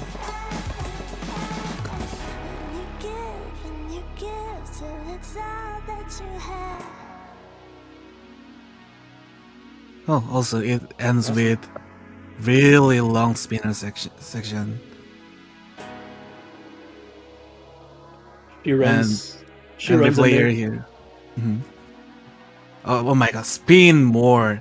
What's wrong, bro? Put some hard into your spins. Oh, not even trying at this point. Alright. Okay. Thanks, on to Lazer. Hidden 2. Thank you, Alex. Thanks, Acer. Yeah. All right, on to, as Kevin said, the Hidden 2. We got another custom lined up here in the Hidden Pool. It's Fat Lip by Sum41, mapped by Fiery Rage, with the custom low AR hidden reading pick of the pool. This is a Fiery Rage map. in every sense of the word. And then you're saying, probably you, the average viewer at home, are probably like, I'm familiar with Fiery Rage maps as having, the funny, X jumps in the middle of the screen.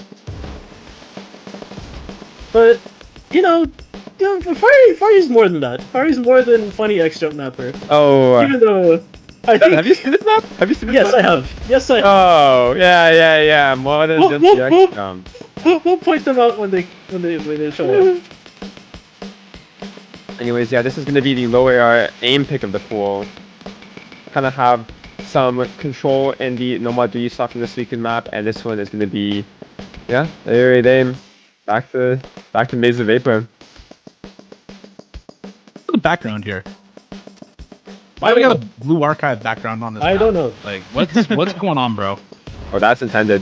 He's not changing that. What does he mean by this? Moderators. I'll change it if it goes for rank. Oh yeah, but it's just fine when it's just being streamed to 500 people. That's okay. Oh yeah, no, Listen, it's just fine when we got the emote banned in chat. Surely it's fine. Don't worry about it. Oh, that's funny jumps. Okay. No, not yet. There are funnier. Or funnier. What's the than funnier? Brett. Like,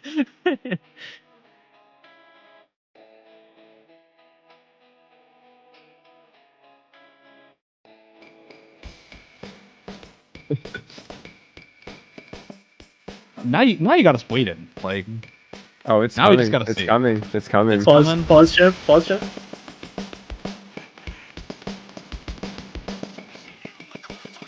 Good. Body mode. What is that? Oh my god, that pattern. Okay. Oh my god, that's a hook slider.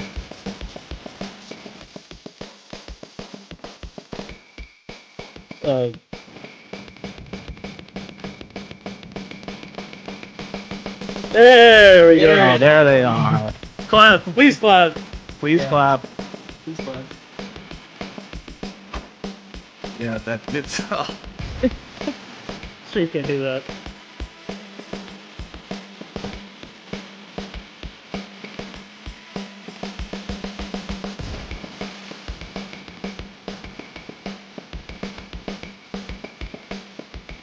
Beautiful. Thanks to FireH for the custom.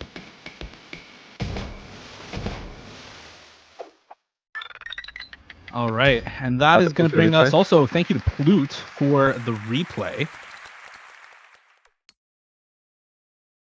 Another custom. Into another All custom. hiddens, all customs. Yep, and we have a collab for this one as well. It's going to be. All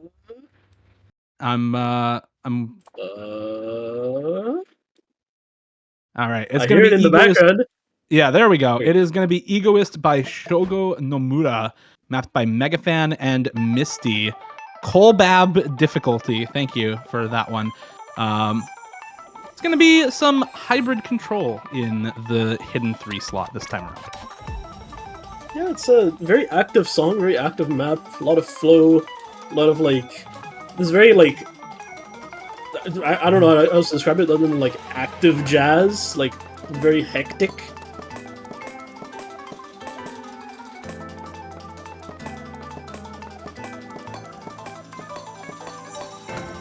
Anybody else? Let the map hit, man. Let the map hit. I can keep yapping. Just a cool, as you talked about, hybrid control. A lot of flow, a lot of rhythm elements you see as well. A lot of rhythm breathing on hidden as well. This map has a lot of fundamentals you really need to, possess to really approach this map.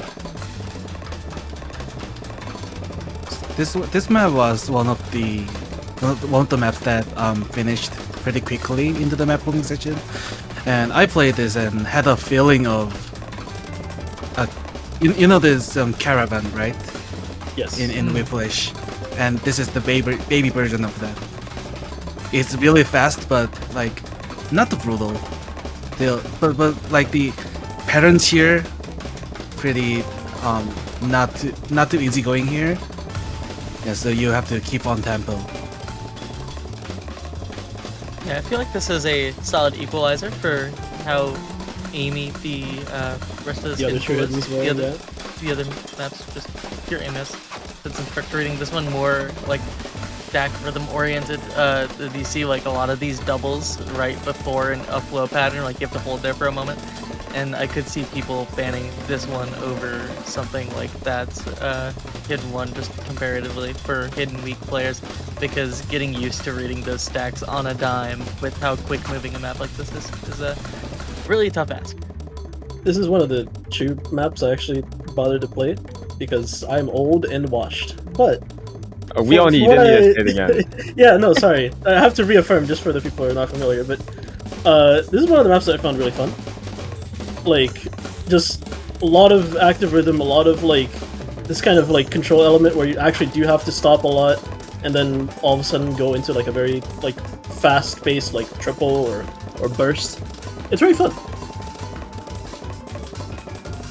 This is also like very fast paced for this sort of a map as well. I think 176 BPM for this kind of patterning is quite fast. I feel like a lot of times in this slot you would see something more like 160 BPM or even like 155 BPM around this slot. So 176 I feel is going to be very fast paced for a lot of players and probably adds a lot to the overall difficulty of this map.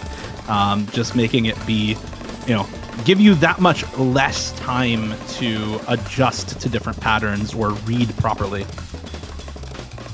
Yeah, only some 1/6. Like there was the one part that the density picks up, so it will add some tapping difficulty too, along with some accuracy challenges here. Hard Rock 1. Shiv. 1. I'm preemptively Yes, I'm preemptively yes. throwing tomatoes at you. The best Nomad one ever made. The best Nomad one ever made. If it's the best of Mud 1, why are you putting in Hard Rock 1, bud? So, Same thing. It can become the best Hard Rock one right after. All right, we're getting into Hard Rock 1. It is Sukiyakari by Miktopi featuring Rib, mapped by Brony CA. Not mapped by me. Not mapped by me. by actually Shiv. Who Mapped is by this actually mapped by X-Lobby4. again? Anyways, this is a classic game map. This is a reminder that Chiv once had the nickname Brony CA.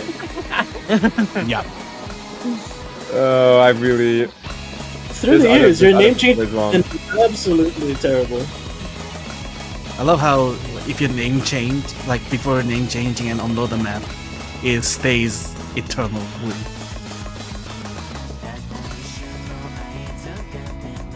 Okay, so this map is quite small. Like CS is not CS4, just like other anime. It's CS 4.5 with the hard rock, and it becomes around CS6. I think it's a CS 5.8? 5? Yeah, CS it's behind. 5.85 after Hard Rock. Also 7.78 stars after Hard Rock, since that is not displayed here on the overlay. Obviously AR10 OD10. Fucking boom sound. That's kind of hype. Oh, sorry, The vine booms go kind of crazy, I can't lie. Depends on the song. If there's like Flat by Second last week, if that had a Ki, having a random vine boom in the middle is just a little weird. Okay, but imagine a vine boom at the start of each of those like long linear back and forth chains in Flat by Second last week. That'd be kind of awesome, no? Chills. 5 big key high booms. That's terrible. You know, someone who custom mapped for this tournament did map the AJ and Big Justice song.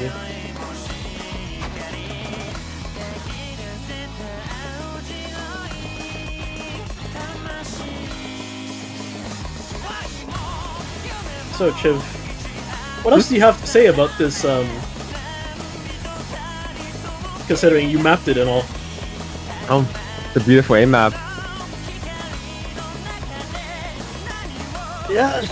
Anything from the mapping process you want to share for this one? I just throw that in there. Originally, this was actually from Course Ace Open 2021 semifinals, by the way, and of course, originally mapped by X Lollycore, formerly My Angel Watame at the time. This was semis Nomad 1 in Course Ace Open 2021, but CS 4.2 instead of 4.5.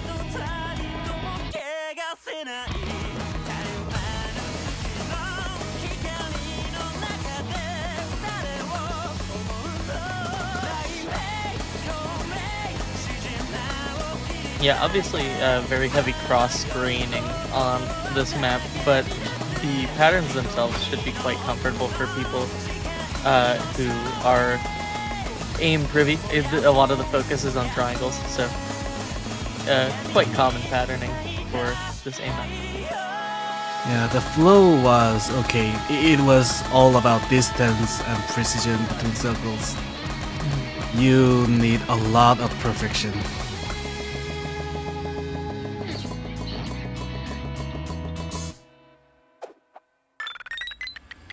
All right. Thank you, Nope KJK, for yet another replay. Bro's just popping off on this pool. And Customs! Did I hear more customs? Yes! more customs! It is Switcheroo by Sparksy, mapped by Nick and Nemesis in another collab custom here in the Hard Rock Precision slot, Hard Rock 2. CS 6.76 for the Precision slot here once again this week. This is an original song, but not for this tournament. If I remember correctly, this is for TWC 2024? It does indeed say TWC 2024 on the map background, so I'm going to say you're right about that one. I cannot read, so I'll just assume you're right.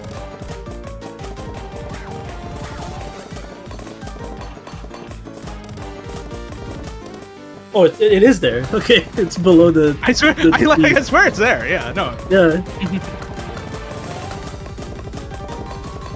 This reminds me of almost of like that Mordred Hard Rock custom from last year in OWC. Just a little bit. Some of the flowing patterns. Yeah, it's like kind of like flowy, kind of like bursty precision. It is very reminiscent of that, at least stylistically, of that Omori map. Oh, right. Yeah. Yeah. That was from a while ago, I think. Also, the song is very clearly trying to hit some Toho notes as well, with like the sound font and stuff like that. Yeah.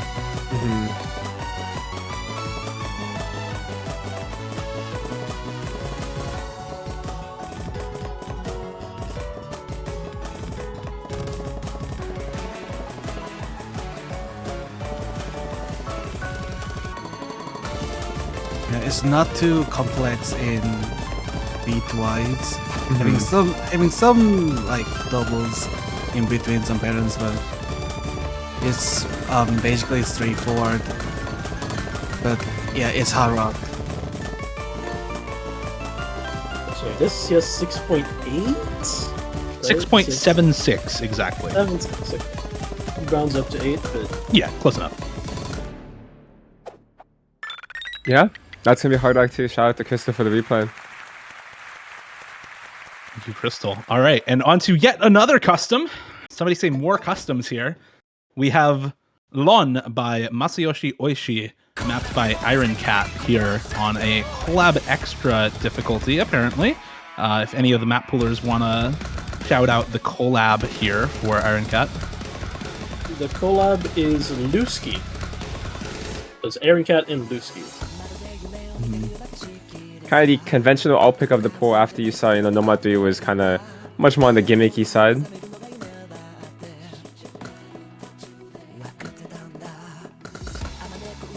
No, guys, it's not a song about log off now.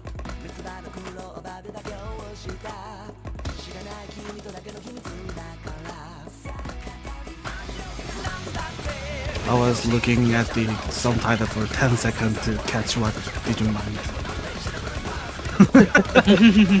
Yeah, the Lawn song title.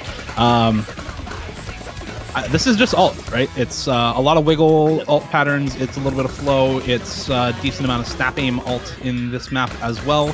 To kind of pair with the Nomad 3 being high circle size and low approach rate. This is just CS 5.2, so obviously still being hard rock a little bit of higher circle size, but nothing really all that crazy in terms of precision. And obviously AR-10, so for a lot of people maybe a little bit more approachable than the AR 7.4 in the Nomad pool. This one is just a bit over 330. Yeah. Like Just go ahead. Oh, like with along with number 3, I think the requirements for precision level in like metadata wise, like there is a lot of map with higher CS than usual, so it was some experience. Like if you are precision focused player, you will like some of the map at least. For sure. I feel like one of the main downsides to last week's pool is there wasn't much alt, and when there was alt, it was like pretty rhythm focused. So having something like this where it's focused on the raw snap wiggle mechanics, like this, is a sight to see. And Aaron and Wooski really knocked it out of the park, I feel. So it's really fun. A pretty just awesome custom from them. Yeah, the flow was super comfy and enjoyable to play.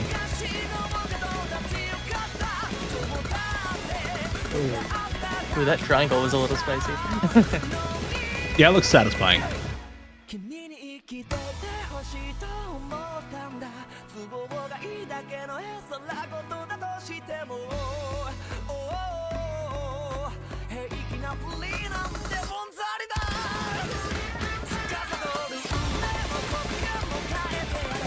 The last stretch here.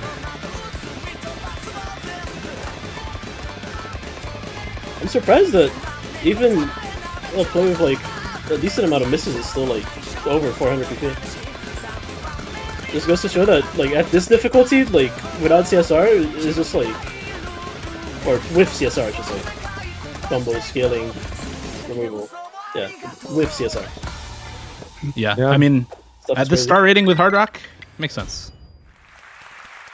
All right, on to the DT pool. Dada, do you wanna talk more about some customs? We can skip this map. We can skip this map. We can skip this map. Oh, we can skip this map. All right, on to DT2. Your map then. You we did can- map. You we can't can skip this map. We can skip this map. Okay. No Don't make one me needs crash to out start again, this buddy. one. Don't make me No crash one out needs to see again, this buddy. one.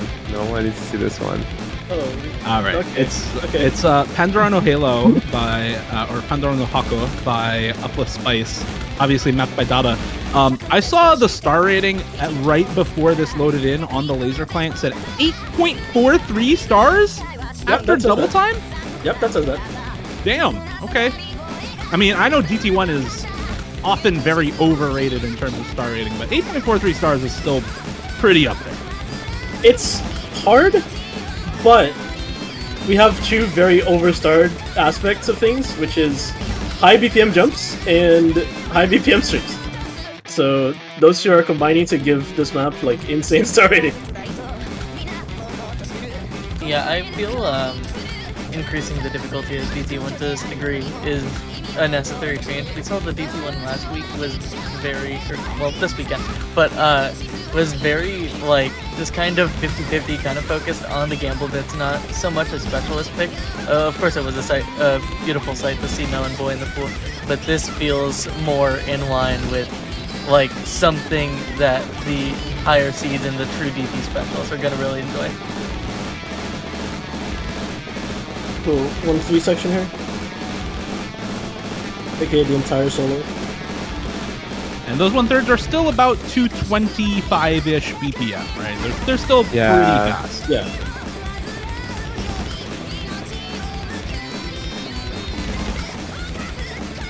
Ants map is the shortest map in the pool. 1 minute 50, I believe. Yeah. Intro map. On to DT2. Bit of a classic here. Oh, absolute classic. Yeah, this one needs no introduction. Mythologia's End by Hatsune Miku, mapped by Val0108. 1.3x. 1.3x, yeah. So, not DT. Well, got some stamina speed. Yeah.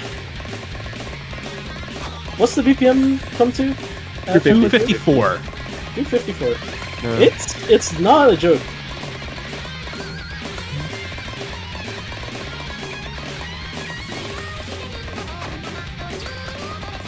I think a big aspect of difficulty in this map is like you actually have to follow the sliders. Because a lot of the kind of like structure of this map is based around like things flowing from the end of sliders. Like, and there's obviously like the slider tick in the middle because sliders are very true. So like, it's more complex of a stamina map than most people are used to. And I think that's gonna happen a lot in laser tournaments in general, just because variable rate change like this gives you access to, for example, with this map, rate changing a harder map up less BPM or fewer BPM, which is a more complex map in general, right? Higher starting maps on Nomad just generally are more complex. So if you go for something like this, 1.3x rate change instead of the normal DT 1.5x, you just generally get a more complex map overall, even for the same star rating of pool.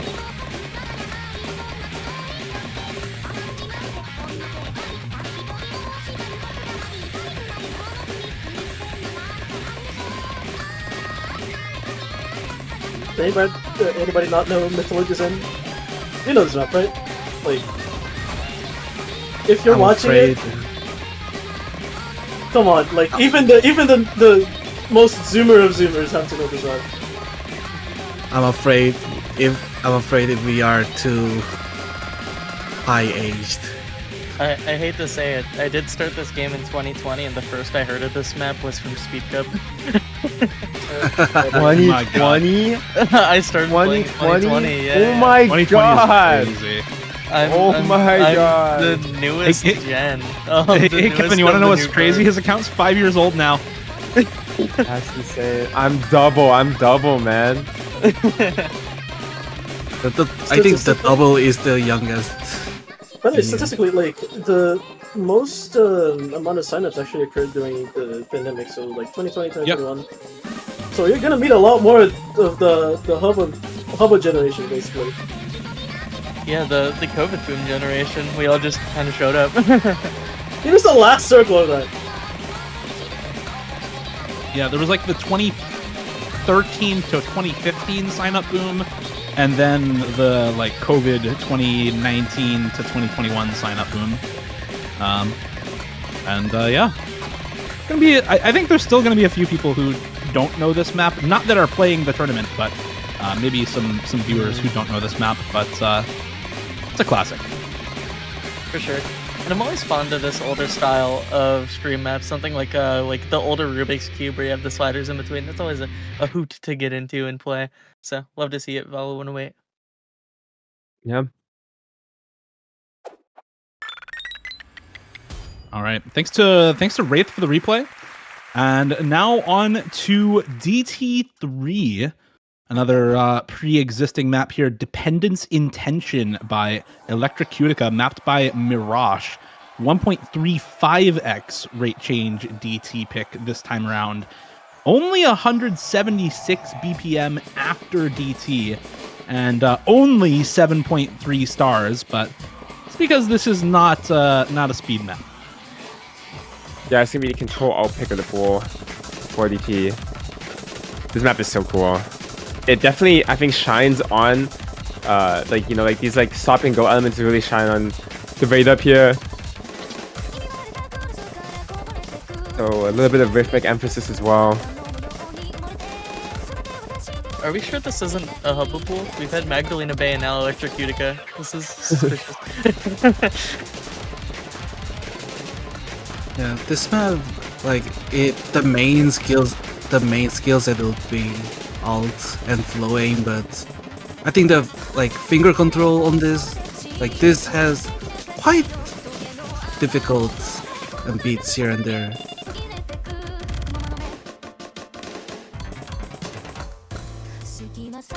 Along with some kind of 1-3. But like in like mechanic level wise, this should be the easiest one along with DT pool, because would you look at the star rating? It's lowest. Yeah. A lot more focus on the control for sure.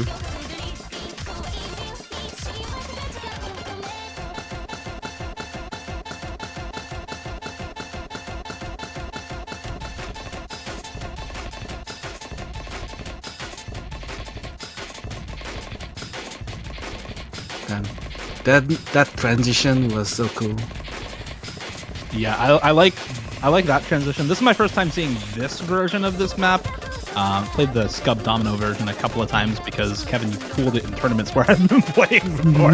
I've been forced to play it. It's a cool map though. It's a cool map. Awesome.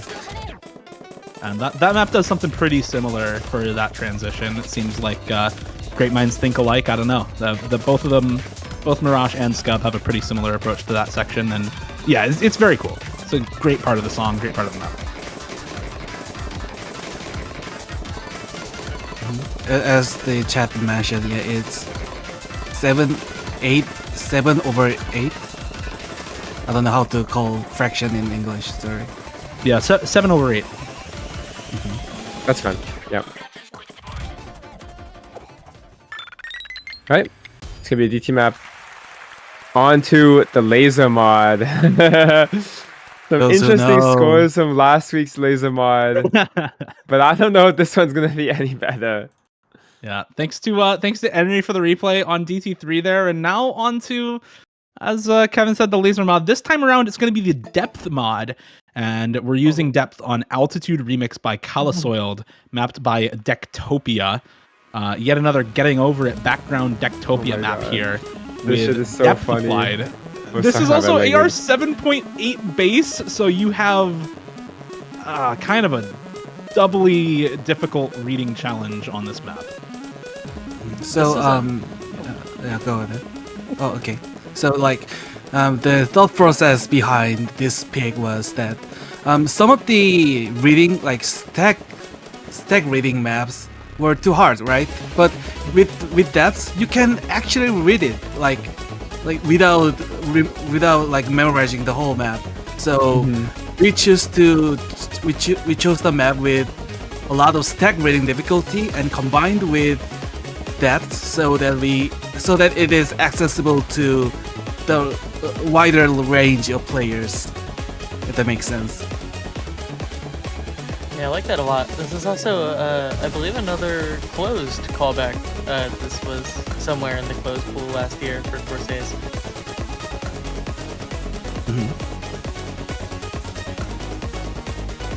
Also, many playtesters mentioned that this just doesn't feel like AR 7.8. Like, it's not as hard as AR goes low, because like you have depth, so you can read it with a little more comfort here. For sure.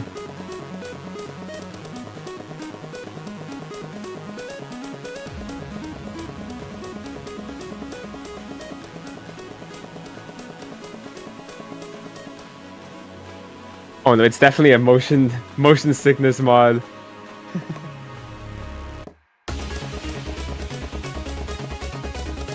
Yeah, like lower approach rate on depth is almost like lowering your scroll speed on Mania. Like I'm assuming, at least for me, it helps me with like reading it. This was a unique take on it. The low AR fits well with mine. Yeah. Oh, we were thinking a lot about what was it called, Kuru, but end up with this one instead. Yeah, we definitely got tempted by putting Kurukuru and, but yeah, we resisted. We resisted it very well. Okay, the pattern wise is not too complex. Just few doubles and some snappy jumps, and it'll be okay. Yeah, like just like that. That's gonna be the Lazer mod, and gonna wrap up most of the pool. Of course, we always have one final pick of the pool. It's one more map left to go and one more original to showcase for LGA. Last week around, we had deglaciation and challenged players to melt through the map and make sure that they had a solid score by the end of a tough set. This week around, we freeze up once again after melting last week. It's going to be a slightly more challenging callback to our first week's original. Let's take a look. Inside this cave, stalactites of ice sit above our heads, resonating at beautiful frequencies.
That was Residents of the Ice Stalactites by Genobeats as Jewel Eterna.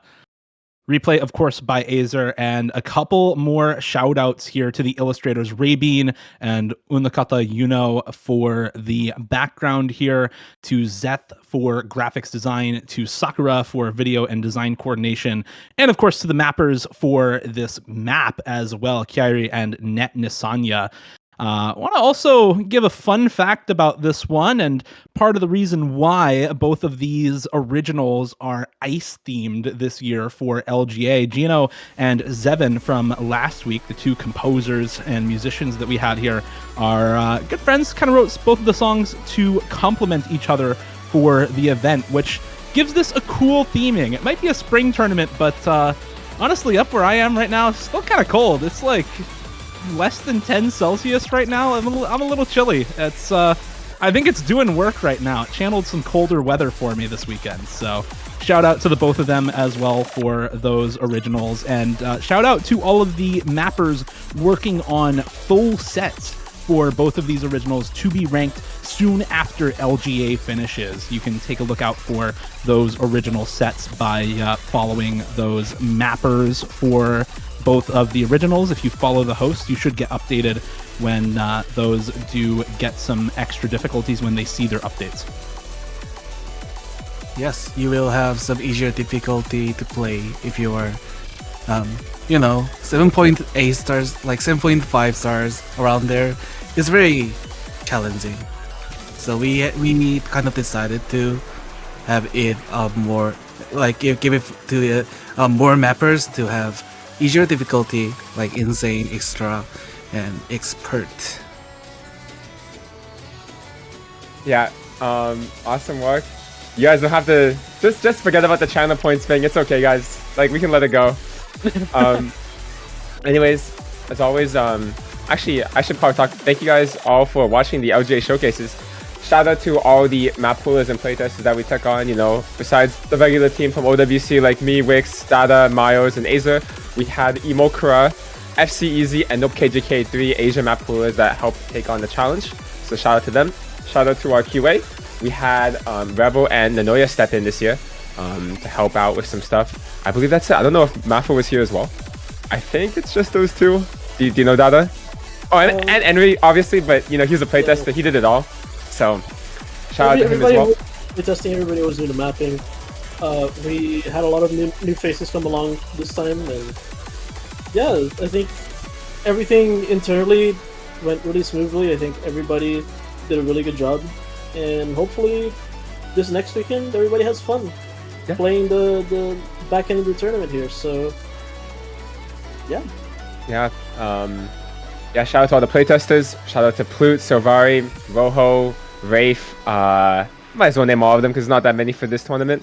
There was also Christo, Dwagon, and Weirian. I believe that's it. But yeah, shout out to all of those guys as well, and thank you guys for watching. We'll see you guys for the matches. Bon Yes. voyage. Take care. We will, yeah.